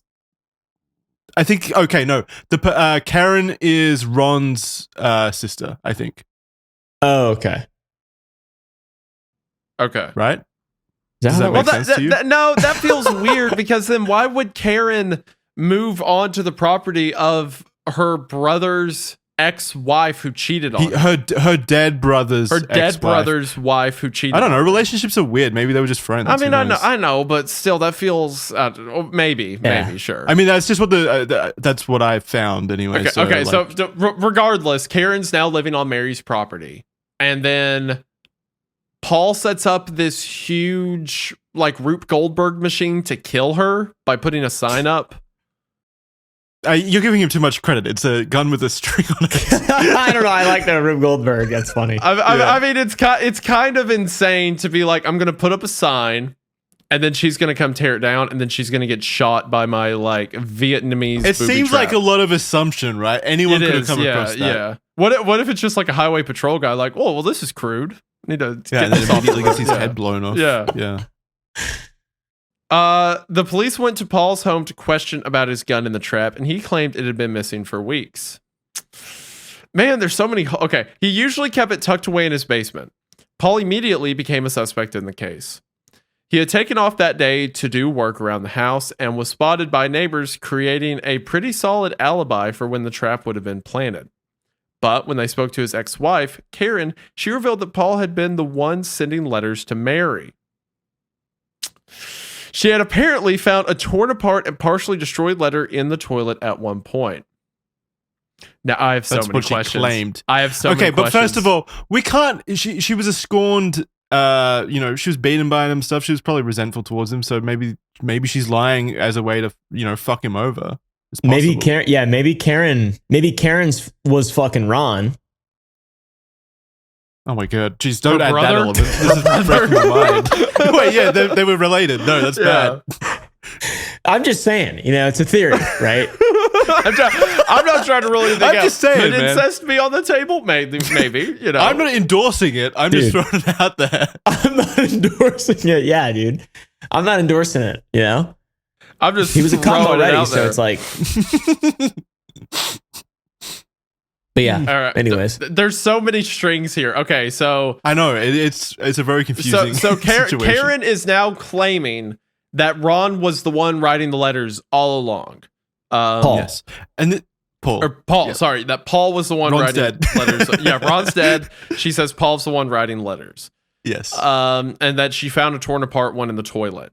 Which is a claim. It's a claim. It's only a claim. There's no proof of that. And also, the only proof they have at this point in the case is the fact that the gun's serial number proves that the gun was owned by Ron. But as he said that it was stolen or something. He said it's a gun he kept, and Karen lived with him, so she would know about the guns. Would have access to it. Karen would have access to it. Potentially also Mary. Mary may have had access. Mary and Karen would probably have access to that gun as well. And then made it. You said it was a poor job at sanding down the serial number. It is not that hard to sand off a serial number.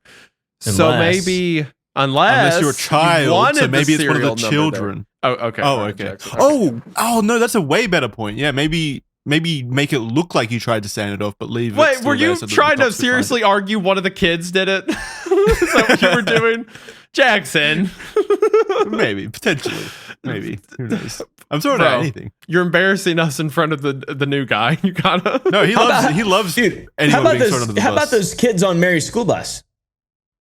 Yeah. Why didn't we let's take a look at those kids. Yeah. Oh, they knew her route. They knew where she was driving every day. You know. Actually, what if it was, interesting. What if it was Gordon? I'm just kidding. Go on. Sorry. Honestly, may have been Gordon. But okay, so the bus. I have 4 names I can balance in my head at once. We're adding too many. I'm getting scared. But wait. I need to throw this out there because it's not in the document. Mary, when she went to the sign, she was in the bus, obviously, but there were no kids on the school bus. Right. So no one witnesses to this. There's no witnesses to that. Yeah. So, in response to this, Paul was asked to take a now criticized handwriting test. Paul was given the actual letters and asked to copy them as close as he could. Of course, with that objective, he succeeded at copying the handwriting of the letters. He did not request a lawyer, and he was arrested for attempted murder. He requested a polygraph test, but failed. Okay. That's not how you do a handwriting test. Hey, copy this. Copy this handwriting.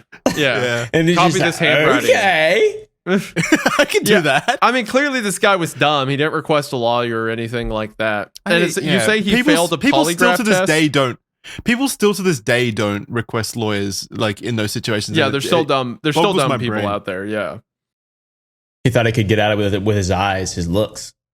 Yeah, he was used to getting away with things due to his eyes. His steely gaze. He's beautiful. The next sentence as well. Paul thought about pleading mental insanity. Why?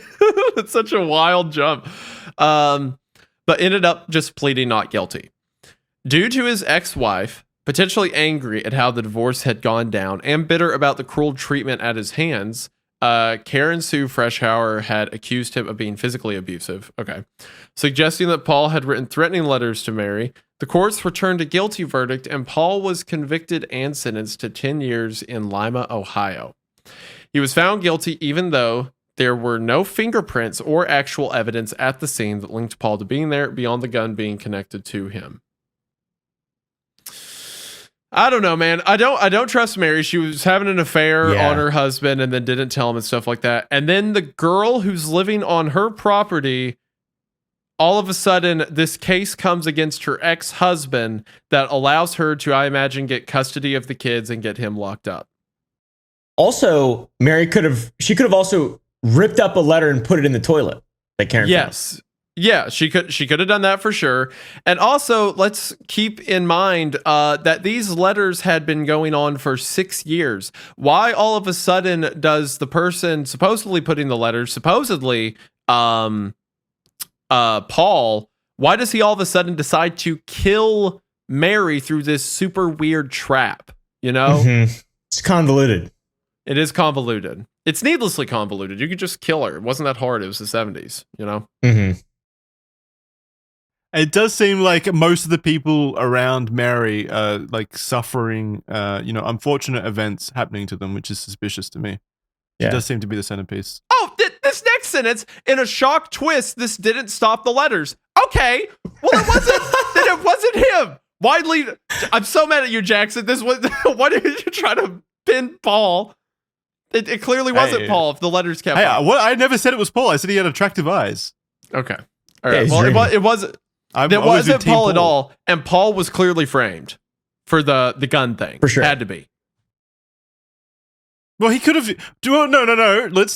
let's not give him too much credit. He could have done the gun thing, but then there's someone else that's picked up the writing of the letters. So hold on. You're saying that there was a series of letters going around that was trying to defame Mary or whatever, and then Paul decides to copy the handwriting to kill his, what would he even be? His ex-sister-in-law, who had been doing this for 6 years after he successfully got through a divorce case that allowed them to keep the kids. He's just randomly like, I have nothing to do with these letters or anything, but I'm going to kill this woman who is the person that my ex-wife is living on the property of, even though I won the case. He doesn't really have any issue with her. But weren't you listening? He copied the handwriting perfectly. Oh yeah, I didn't think about it that way. Yeah, it could have also been. It could have also been like the sheriff or the like local, because it seems like it's a.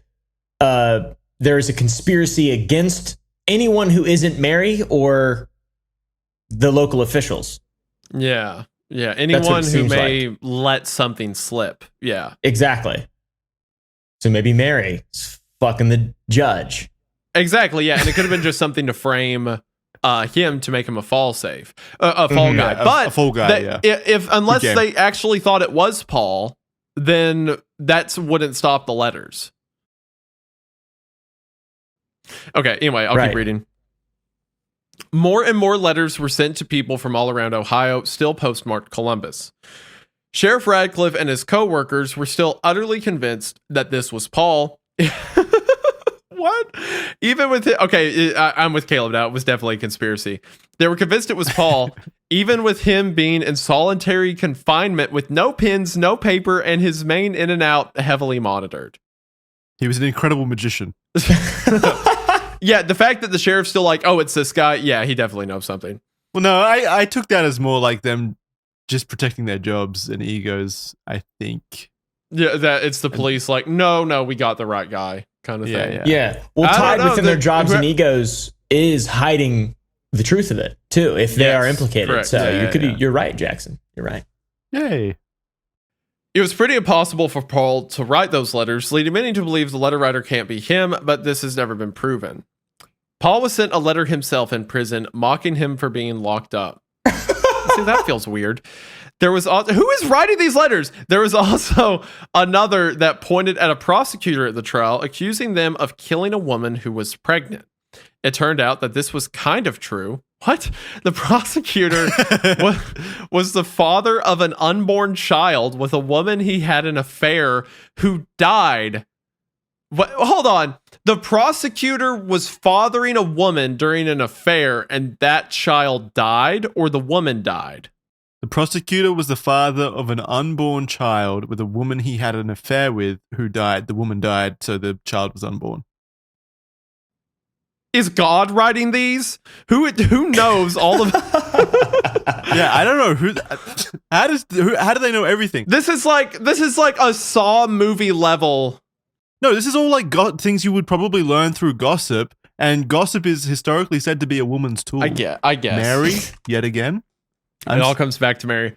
Also, the coroner who had previously was accused of being a sex offender was charged in 1993 with 12 counts of sex crimes, immorality, corruption of a minor, pornography, obscenity, and indecent exposure. This is all to say that the Circleville writer wasn't often wrong. That letter he said that the coroner who did the autopsy on Ron was a pedo turned out to be right? Yes. Dude.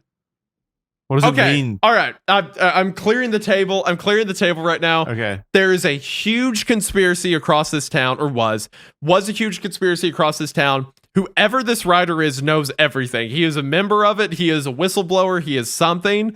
And he was trying to save Ron that night. That makes so much sense. Nah. The letter he wrote to Ron when he said your life is in danger meant he knew the links the conspiracy were going to. That someone's going to have you whacked off. The sheriff will kill you. Yeah, the sheriff or someone will kill you. And then what happens? Ron dies in a car crash, and the police say that he was drunk and ran off the road. But the coroner, the police, everyone who did it was corrupt and a part of it. I would agree with you if the letter if the letter to Ron wasn't also like heavily insulting him and like being antagonistic towards him, if he wanted to save him. No. Read this as someone who knows about the where's that one out? Read this as someone who knows about the conspiracy. You're doing a lot for her. No one cares that much for anyone this day. That's a compliment. Like, I know you care about your wife.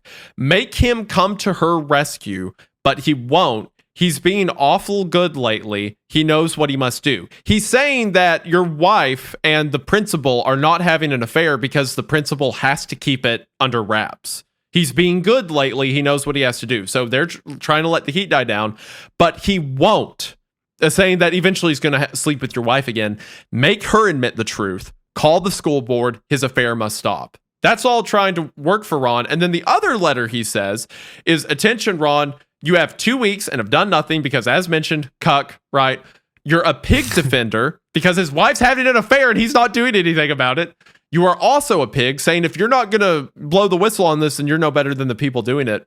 Make her admit the truth. If not, I will broadcast it on poster signs, billboards, blah, blah, blah. Only pigs ride motorcycles. That's just funny. Good on in your red and white truck on your way to work. Let her read this. It's no lie. I followed Gordon Massey and have seen her several times. You will see this is no joke. He knows what I want. When he quits, I'll go away. Your life is in danger. He is trying to warn Ron. He's like, Ron, I know you trust your wife, but she's a pig. If you don't call her out, you're a pig too. There's a conspiracy going around. Your life is in danger if you don't do something about this. And what happened? Ron died. He was right. Ron's life was in danger. I mean, yeah, the Circleville writer is always right. And he obviously has insider knowledge, or he always has insider knowledge. He's too right. He called out a coroner for being a pedophile, and he was correct. Yeah, but it's a small town. Like, gossip goes around, I'm sure. He was right. The guy who did the autopsy on Ron was covering up crimes. Yeah. He was 100% right. So what is the timeline between the accusation of the coroner and the actual charge in 1993? How far? Where are we at right now? 20 years. 15 so 1977 to 1993. Yeah, 15 years, yeah. But where are we in the time that he was accused before being actually charged? How did they know that he was, they had a suspicion that he did it? See, that's the thing. It had to have been happening for years if he was right all the way back then. I don't think he made a crazy guess shot of like, I think that guy's a criminal and he turned out to be. I think that it had been going on for years. I think just like the affairs, it was a conspiracy within the town that the writer knew about. Yeah. I mean, how often do we know that happens now? What are the chances that this, just taking a step back in general, the dancing plague of like the 1500s when people just started dancing mass and hysteria kind of thing? Yeah, like a weird mass hysteria, like an actual, like a mind virus just infected. And there's like 20 people who are all just fucking sending letters just because they feel like they have to. Like that is a theory, yeah. So the theory with that is it started off as an initial person, the Circleville writer initially being angry about, this principal sleeping with his girlfriend, and those letters started. But then, like, once that news spread out and people saw those letters, in person or whatever, it started spreading among the community, and people started using it as a way of airing their dirty laundry and stuff like that, which I guess is a possibility. But they would the handwriting was all pretty similar, so I don't know. Well, it's an easy to copy handwriting. There's no curves. True. It's all straight. It's all just straight blocky lines. Yeah. It's just blocks. Yeah. Okay, hold on. I mean, it's a possibility. I'm not going to rule that out. Hold on. Okay, this is interesting. So let's work on the assumption that Paul was framed for the attempted murder of Mary. Okay. Mm-hmm. But as you said, originally the divorce happened because he was abusive to Karen, right? Yeah. So he could have been just some Joe Blow wife beater who has now been framed for murder, right? Mm-hmm. So with that in mind, very good eyes though. With very good eyes. So the Circleville writer says this is the letter he writes to Fresh Hour. Now, when are you going to believe you aren't getting out of here? I told you 2 years ago, when we set them up, they stay set up. Don't you listen at all. No one wants you out. No one. The joke is on you. Ha ha. Tell no one of this letter. I saw the paper. Great news. Great. The sheriff loved it. Ha ha. Do you believe it now? Do you? Okay.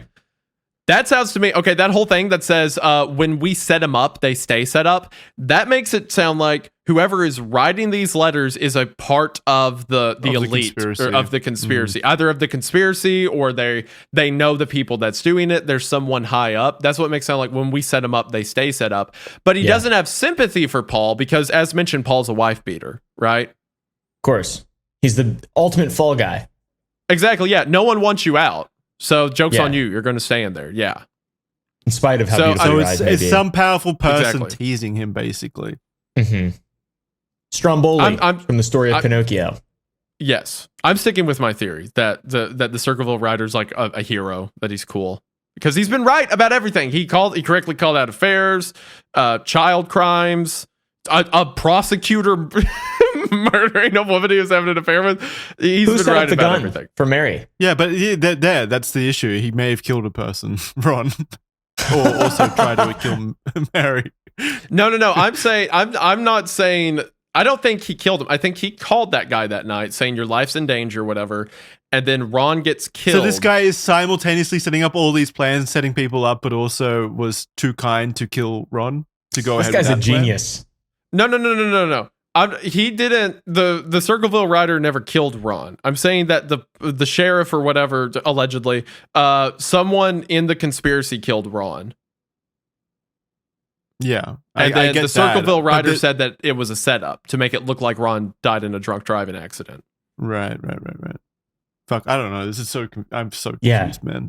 Look, all I know is I have seen, like, with the story of the boys on the tracks, I have seen grander, bigger conspiracies be proven absolutely to be the work of a conspiracy, right? Yeah, so I'm not saying it's impossible. I'm not saying it's even unlikely. It's a lot to take in. Okay, so this is another letter written, a letter he wrote to Unsolved Mysteries. What the heck? Okay, so did you read this paragraph first? Oh, sorry, I didn't read that. My bad. When up for parole in 1990, Paul was denied due to the ongoing letters. He's in jail. He didn't write the letter. Okay. Paul, stop writing letters and you can get out of here. He was still being heavily watched and his cell swept and searched regularly, but everyone blamed him for the letters. This is insanity. And okay, 100%, there is a conspiracy happening, and Paul was the fall guy. Not to say Paul was a great dude, but he was the fall guy for this. In 1994, Unsolved Mysteries was filming a feature about the Circleville Letters when they received what is believed to be the last letter. Paul was released the same year and still claims he is innocent of everything. The letter says, "Forget Circleville, Ohio. Do nothing to hurt Sheriff Radcliffe. If you come to Ohio, you El Sickos will pay. The Circleville Rider." Easy to fake for a TV show. It is, yeah. True. Or someone wrote it to get attention or something, yeah. Yeah, I mean, it could, again, it's a very easy, like, font, like you said. It's it's how I write normally. It'd be easy for me. Yeah. And there's too much attention on it now to say that it was, an authentic, authentic, yeah. It's like the Jack the Ripper letters. There were hundreds. Good luck. Yeah. The stakes are low now as well. Very low. Yeah. So it's like, doesn't really matter. So there's some strange aspects about the letters once you start looking into them. They're all written in capital letters, but at the start, the writing is quite tall and slightly slanted. The author uses a lot of colons, almost as if they're being used instead of full stop, and the letters include the occasional spelling error. The handwriting of the letters began to change over time, becoming shorter and blockier. It seems that the writer was always carefully writing unnaturally to cover up their true handwriting. The tone of the letters evolved over time. Some were angry and vulgar, while others more informative.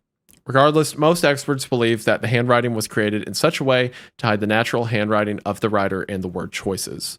Potentially, yeah, I think so. All right. Would you like to take the theory section, Jackson? Yeah, I'll take this one. All right, so who was it? These are the main theories. So the most obvious theory, apart from the conspiracy angle, here is Paul Freshour. He did go to jail. Yeah, I knew you were going to say that. It's the most obvious theory He did go to jail for attempting to murder Mary Gillespie. However, there is a lot of conflicting evidence and aspects that do cause some doubt in people's minds about his guilt. Also, there is the question of motive. Why would he do it? He maintained his innocence until his death in 2012 at the age of 70. In fact, it's very weird that Paul would be so insistent that Ron had been murdered instead of him accidentally dying from drunk driving if Paul was the letter writer. Yes. Because remember, he like oh my gosh, messaged, yes. he messaged the FBI being like, hey, can you guys actually investigate this? If he was the actual like writer, that would be weird. He's your hero, Isaiah. He's your hero. No, well, hold on. The wife beater's not my hero. I just think, focus on the eyes. He's the canary in the coal mine. Look at his eyes. Shut up. I just think that Paul do not put that on me. I want you to say that you think Paul was misunderstood. Say it. No. I just think that Paul. The only way I would say Paul was misunderstood or something is if Karen framed him for the physical abuse, but I don't know the case enough to know that. Oh, true. Yeah, she might have been lying about that. If she could have been lying about that, sure. If she was working with Mary and the conspiracy, yes. The whole that is the only reason I would do that. Otherwise, as far as I know, Paul's a wife beater, but I don't think he killed anyone. If Paul was the letter writer, why on earth would he publicly side with what the letter writer says that Ron was murdered and all that? Well, maybe to give himself the benefit of the doubt, maybe. Like provide an alibi for himself, almost. Like, it can't be me. It can't be me. I'm too close to the suspect. Like, no, I don't think that works. I don't know, man. Continue. Where was I? Some, however, believe Paul to be obsessed with infidelity, as he came to believe his wife had been cheating on him, which is what caused that whole saga with the abuse and stuff. So he was clearly, wait a minute. Hurt Wait, hold on. Karen was cheating on him? Or that's what he believed? But that's what he believed, yes. And then all of a sudden Karen says that he's abusive, and then somehow in a court case he wins the kids? Yes. It's the whole town is in a conspiracy against Paul Fresh, to be honest. Our boy Paul Fresh, What did he do? What did he do to this I'm town? not okay. I don't know the case enough. I'm not going to say anything. I'm just saying that the former accusations Caleb had against me in my relationship with Paul may not be entirely unfounded based off of that piece of information. You can't call her a liar. She made the accusation 50 years ago. I can't. You're right. I can't. But if he had previously said she was cheating, and as we know, there's a whole ring of infidelity happening in this town with a lot of high up people, like, I don't know, judges or something. Yeah, but wait, it's not inconceivable to think that a physically abusive arsehole would also not accuse his wife of cheating. Like, that's true. To me, it would depend on which came first and the details of it. I don't have enough information. Yeah, we don't know we don't know enough about their relationship to really say, which is frustrating. Yes. But like, who knows? So that would be a potential motive, as the Circleville letter writer certainly seemed to be obsessively hateful towards adulterers. What a scumbag, right? Yeah, also, in the bucket of evidence against Paul was the fact that his handwriting found by investigators at his Anheuser. I think I've completely butchered that. What is it? The Anheuser-Busch. The fucking beer place. Yeah. Job matched out of the letters. Budweiser? Is that what they do? It's the parent company. They make them, yeah. Okay. Yeah, okay. Beer place, which makes the whole write the letters exactly how they look direction by the police slightly less stupid and inconsequential. But you don't believe that, do you, Isaiah? Yeah, because at this point, okay, look, let's look at just the facts. He's getting so passionate. I'm getting fired up. Look at just the facts. We know for a fact that the coroner who worked with the police department was a pedo. We know that the prosecutor was wicked. We know that there was like there was a known string of adultery happening with all the top dogs. And we know that the police, while Paul was in jail and letters were being sent out, said over and over that this is our guy, that he's somehow getting these letters out of solitary confinement or whatever, right? So I do not trust a single word the police say. The police say they found a letter that matched his handwriting. Show me. BS. I don't believe you. Yeah. I still don't understand who the writer would be then in this conspiracy theory. Multiple people. Like I said, it could be multiple people. It's whistleblowers. It's just part of the, or is it like part of the game that these people are playing as well? Like the people at the head of the conspiracy. Maybe they're just having fun with it. No, they want people who are, I mean, like maybe, but people who are like having affairs and like, as we know, like doing like crimes against children and stuff like that. I don't think they're sending hints about it in the mail. Yeah. Yeah, that's not fun. Yeah, exactly. Then who is it? Who's the writer? I think someone who knew grew a conscience. Or maybe they had one of like, I'm in over my head or whatever.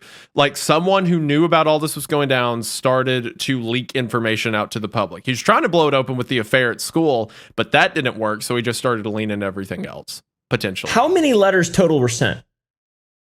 Oh, across the town, like 20,000, I think, something like that. Oh, so it's got to be more than one person. It's got to be a couple people. Or a very busy person. It could. I mean, it was several decades. Because at this point, you think it's small town. People don't have anything better to do.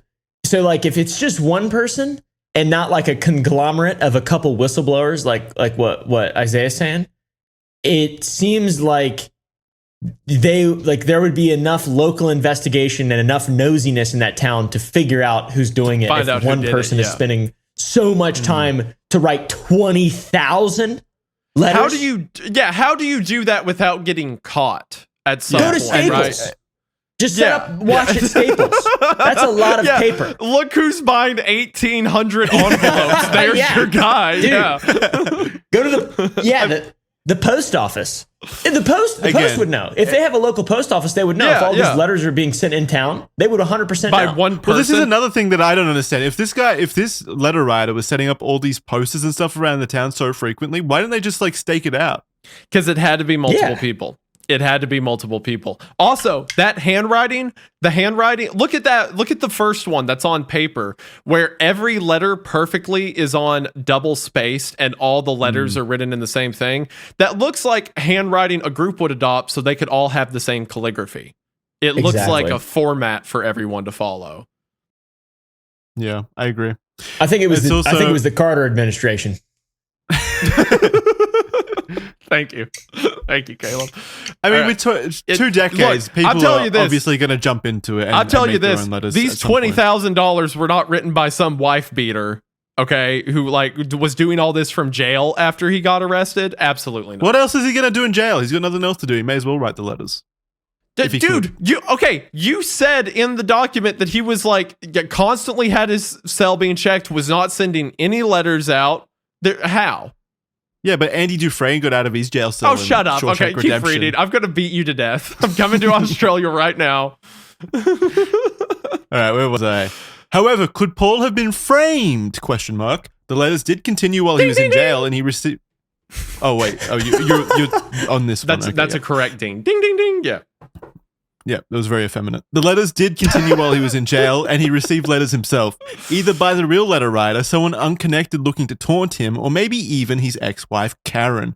Karen is such a douchey name as well, so it's possible. She had a motive in causing pain to Paul to win back custody of her kids, which she did when he went to prison. She also had access to information like where he kept his gun and knew about his day-to-day life. And remember, she directly implicated him by saying that he flushed the letters down the toilet or whatever. Karen gave strong statements in the trial implicating that Paul was guilty, which carried a lot of weight in the verdict. So you guys don't believe that it could have been Karen? I said I'm willing. Wait, hold on. That the letters were Karen? Well, yeah, or she framed him. I think she could have framed him. I feel like her going and finding a box with a gun tied to it with a half-scraped serial number. Maybe it was... Okay, maybe the entire town, like whatever this conspiracy was tired of this letter writer. And maybe they really did think it was Paul, or Paul was involved. So they're like, hey, you girls, right? You want custody of your kids back? You want all this stuff? We're going to frame him for murder. Or attempted murder. So you're going to do this. You're going to say you found this box, whatever. Oh, look, the serial numbers tried to be scratched, but it's still there. So they go and arrest him, and then the letters keep up, and they just keep denying it, saying it's the guy they got in jail. I would believe they were a part of the conspiracy to frame him. I don't think they were the letter writers. You know what, though? I think it's actually like extremely easy for Karen to have pulled this off to frame him. Yes. Because she was living on the property of what's her name? Mary. Karen? No, Mary. Yeah, she was living on the property of Mary, so they were clearly close. And Mary probably didn't have any love for Paul, considering he was a wife beater and all that kind of stuff.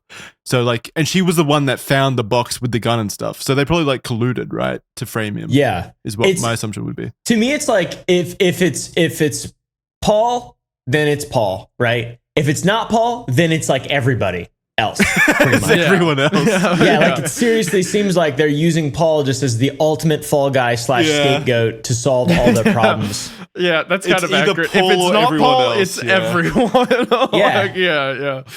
That makes sense. Okay, so another popular theory is that there were actually multiple writers across the years. Alternatively, due to the large amount of letters, Sheriff Radcliffe estimated that there were a total of 20,000 letters. By the way, that's the same Sheriff Radcliffe that is implicated. I don't trust him everything. Anyway, yeah.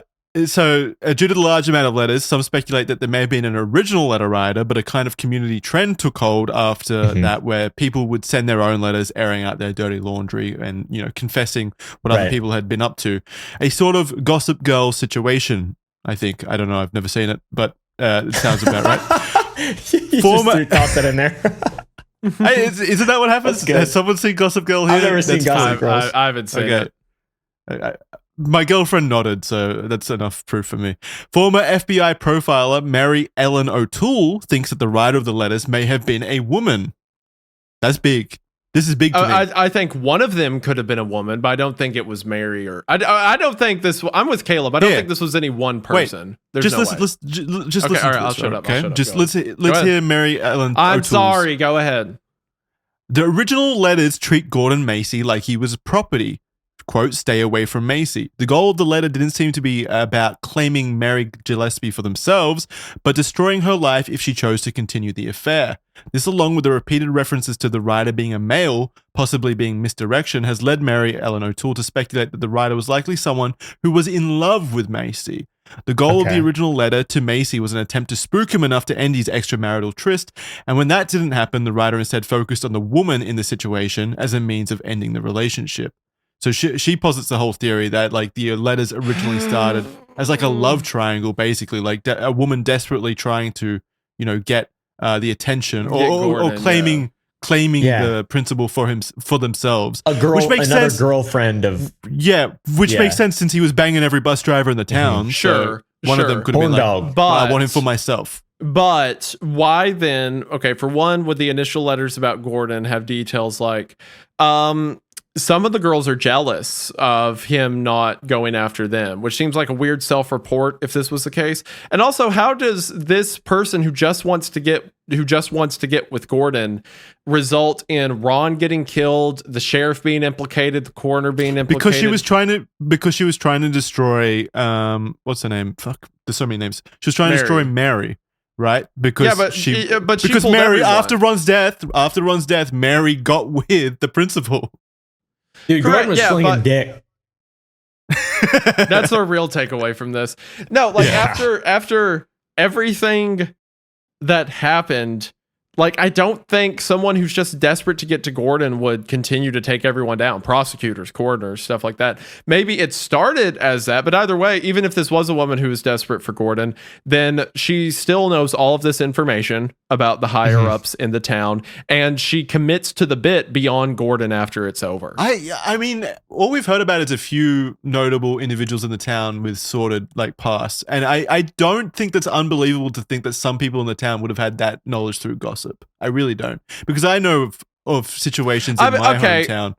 Sure, nothing that happened was outside of the realms of small town gossip. Sure, but they were also right about it, and like the later letters going on for years weren't just about Gordon. Like it was about Paul being in jail, and it was about this and that. Like the letters were about everything. It wasn't just centered around Gordon. But it could have been multiple letter writers, as we've kind of discovered or talked You're saying maybe it started with a woman and then proceeded to other letter writers? That's kind of my main theory. That's how I feel about it. But yeah, I don't know. I mean, there were so many letters that it had to be multiple people at some point. I think it was multiple people eventually, yeah.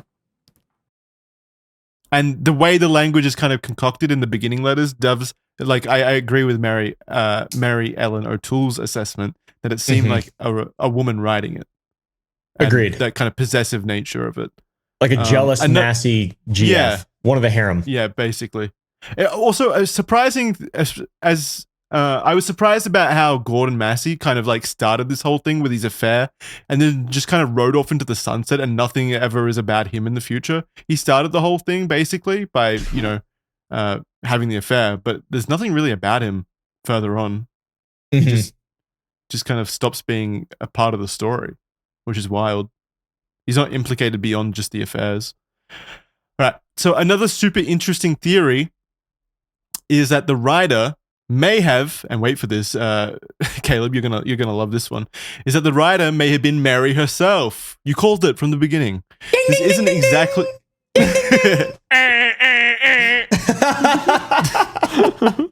Competing opinions. This isn't exactly unfounded in true crime. There was another case debate. where. True, yeah. Yes, no. There was another case where a woman by the name of Ruth Finlay was also receiving letters and was even found stabbed in an apparent kidnapping attempt. It turned out that she had done these things to herself, actions that stemmed from childhood abuse. Mary Gillespie may have conducted all of this herself, acting out for some reason, even perhaps subconsciously. She, as a school bus driver, had plenty of time during the day to write letters and drive to Columbus to mail them. She would have been able to steal Paul's gun and set up the booby trap, as she was the one who found it. In addition to that, she was having an affair with Massey, so she knew all of the details already because she was in the affair. At the time of the letter, we can only be absolutely sure 2 people knew of the affair. Those 2 being Massey and, of course, Mary Gillespie. Okay. Hold on. I am the most guilt I am willing to associate Mary with this whole thing is that she was having an affair, of course, and then maybe after Karen moves on to her property, Mary's like, "Hey, I know a way we can get your kids back. Like, can you steal one of his guns? I'll set it up to make it look like he's the letter writer or whatever." I don't think Mary was writing the letters. I don't see how someone who is smart enough, like if she was just crazy, it'd be different. But someone who's smart enough to hide an affair from her husband for some time would then be like, "I'll write myself letters about it and keep them hidden just to spice things up a little bit." Like, true. unless Ron was an idiot, like a total, nincompoop. Well, again, unless she was actually insane. Like someone doing all this is probably insane anyway. I'm saying she seems too smart and conniving for someone to blow up their own undercover affair like that, to send a letter to her husband, Ron. Yeah, and then make a convincing enough point. I think it makes more sense that it's multiple. It started off as multiple women and it's like a Massey harem member, and then it sort of spread to the town officials. Maybe that harem member started fucking the officials as well. Sure. And everyone just started fucking. Because I also said earlier that it doesn't make any sense that this would go on for so long if all the letters were mailed. But I remember now the person went to Columbus to mail the letters specifically. So that makes a lot more sense. But you think if it would be a legend that even the post office in Columbus would know about it. Yeah. It's a letter thing. Everyone in the post office would know about it. If it's like you'd have to be showing up at the Columbus post office with like a Santa Claus sack full of letters. Like once a week. 20,000? It'd be insane. Yeah. That's insane. Well, it's not 20,000 in one day, but yes. Yeah. Over the course of letters. Yeah. It's a lot. Either way, Jackson, it's a lot of letters. It's a lot of letters. Yeah. Over 20 years. 20 yeyears. It's 1,000 a year. That's a lot. That is a lot. That's a lot of letters. What is that broken up a day? That's 2.5. Yeah, that's 2.5 letters a day. Yeah, that's crazy. I think you're noticed eventually, especially with the story being what it was. Unless maybe you're doing like it's the 70s and you're doing like a night drop off in a box where there's no cameras back then. Maybe, but true. Wouldn't the post office have cameras? Not in the 70s, I don't think. I don't think they had CCTV. I don't know when CCTV was. Surely in the 70s. 70s is pretty old. That's a long time ago. That's 50 years. When were CCTV cameras invented? You should probably look up when were cameras used, because they were invented in 1942. Yeah. Yeah, I was going to say. CCTV was invented before KFC. So just so Shut we're up. aware Shut of up. the timeline. I'm going to kill you. Do not bring it back to KFC. I'm so mad. First predominantly used, I guess. In small towns in Ohio. Yeah, in Circleville. Yeah. No, Yeah. Columbus, sorry. Right, Columbus. Yeah, that's a big town. That's a city. They transitioned to civilian use in the 1950s and 1960s. So I could see it being Yeah, it's possible. in places in the 70s. Yeah. I need to go to the Columbus post office and ask. It adds to your theory then. If like this is a like big governmental or small town government cover up, then yeah, the sheriff wouldn't be looking at the Security cameras. footage. Yeah. But again, the cameras weren't in the small town. It was in Columbus. That's where the letters were being mailed from. And Unless, Columbus of is course, pretty big. they were just dropping the letters in people's mailboxes. Mm-hmm. Yeah, I would say that's a really good point. And just pretending like they went through the mail system. But I would say that with the amount of seemingly obvious kind of things that are just overlooked that could have been looked into by the police and officials in the town, and like the nature of Paul and that whole thing, and like how they're very set on illogical, it just seems like it has to be officials that have some kind of legal power in the town. Well, they seemed very happy to throw the book at what's his name? Paul. Paul. Eyes. Yeah, Paul.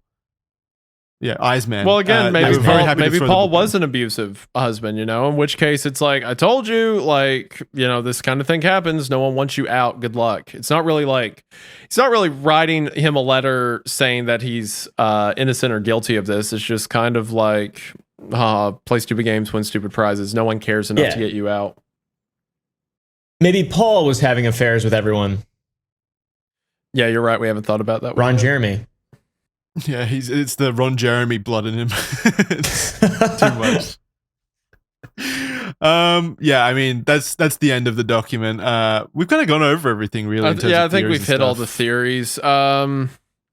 I don't know. I feel like also let's keep in mind you can write whatever you want on a return address of a letter and then just drop it in any mailbox in the world. So you could drive anywhere you want in Ohio and just write Columbus and throw it in a mailbox. Well, remember he did, or they did write the principal's return address on one of the letters. Yeah, as well, exactly. So you can do whatever you want. So it doesn't have to be one post office. Even if it was one person or several or whatever, they could be mailing these from anywhere.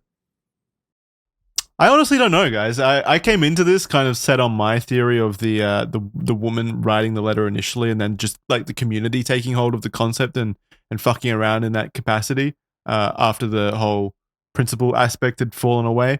But with you bringing up these conspiracies of like the government overreach or whatever, and that kind of aspect, it is pretty. I don't know if convincing is the word. I'll put it this way. It's interesting. I think that whoever was writing the letters was a force of good. I think they were trying to blow the whistle on stuff. I don't know if I'd go as far to say they were a force of good. Comparatively, compared to like the compared to the coroner who was diddling kids, yeah, exactly. Yeah, I don't think they killed Ron. I don't think the whistleblower killed Ron. Well, someone killed Ron. Because why would they kill them Maybe. and then be like, oh, the coroner's covering it up? By the way, he's a pedo. Like, I don't think they killed Ron. Well, It seemed like the letter writers were a force of good, but like conveniently though. Convenient. Yeah, they're not good enough to just blow the lid on all of this, take them to court or something like that. They wouldn't want to hurt their own reputation or whatever. Yeah. But they're guilty about it, so they'll like quietly throw out some letters to try to get the people snooping. It's almost like a self-serving level of good, I guess. Yeah. Yeah, pretty much. Like it's a convenient good. It is a consciousness when necessary kind of thing, So that's where we're at. That's what everyone's theories are. Here we've kind of gone over everything. You guys don't want to add anything else? I will add something else. Considering that this was only 50 years ago and a lot of these people probably still live in the town, allegedly, as a joke, this is all just hypothetical, playing a game, our own thoughts, nothing conclusive. Yeah. Of course. Yeah, that's easy all for you. All that's conclusive is that Paul has very nice eyes. That is conclusive. We're concluded. That's the only thing we'll stand by. Yep. I have concluded that it was the Carter administration. Anything else, I will immediately fold under pressure of cross-examination. So I do not stand by it and will not say it under oath. So, yep, that's. I'll stand by whatever because I'm safe over here. Because you're Australian. Australian. To me. Yeah, I'm fine. Everything I said, I was lying. I had my fingers crossed. Have fun with that overseas subpoena, idiot. They can't can they export We're putting me? you on a boat here immediately. Extradite you, bud. You're getting extradited. Extradited, yeah. Not export, extradite. That's what You're I meant. getting sent straight to the embassy. Have fun with that, loser. Neat. I can't wait. Free holiday.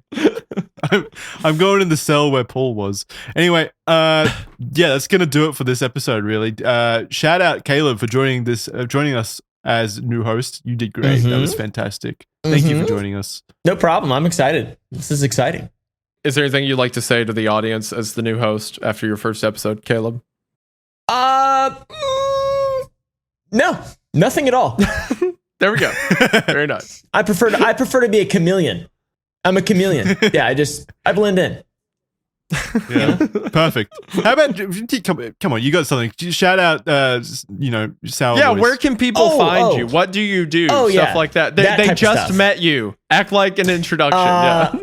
My name is Caleb. There you go. We should have done this at the start. Yeah. I live at. Okay. Dude, come visit. Hold on, is that right? Is that right? Let me check that real quick. Who is that? Who's it? Did we bleep that out? Yeah, bleep that out. Yeah.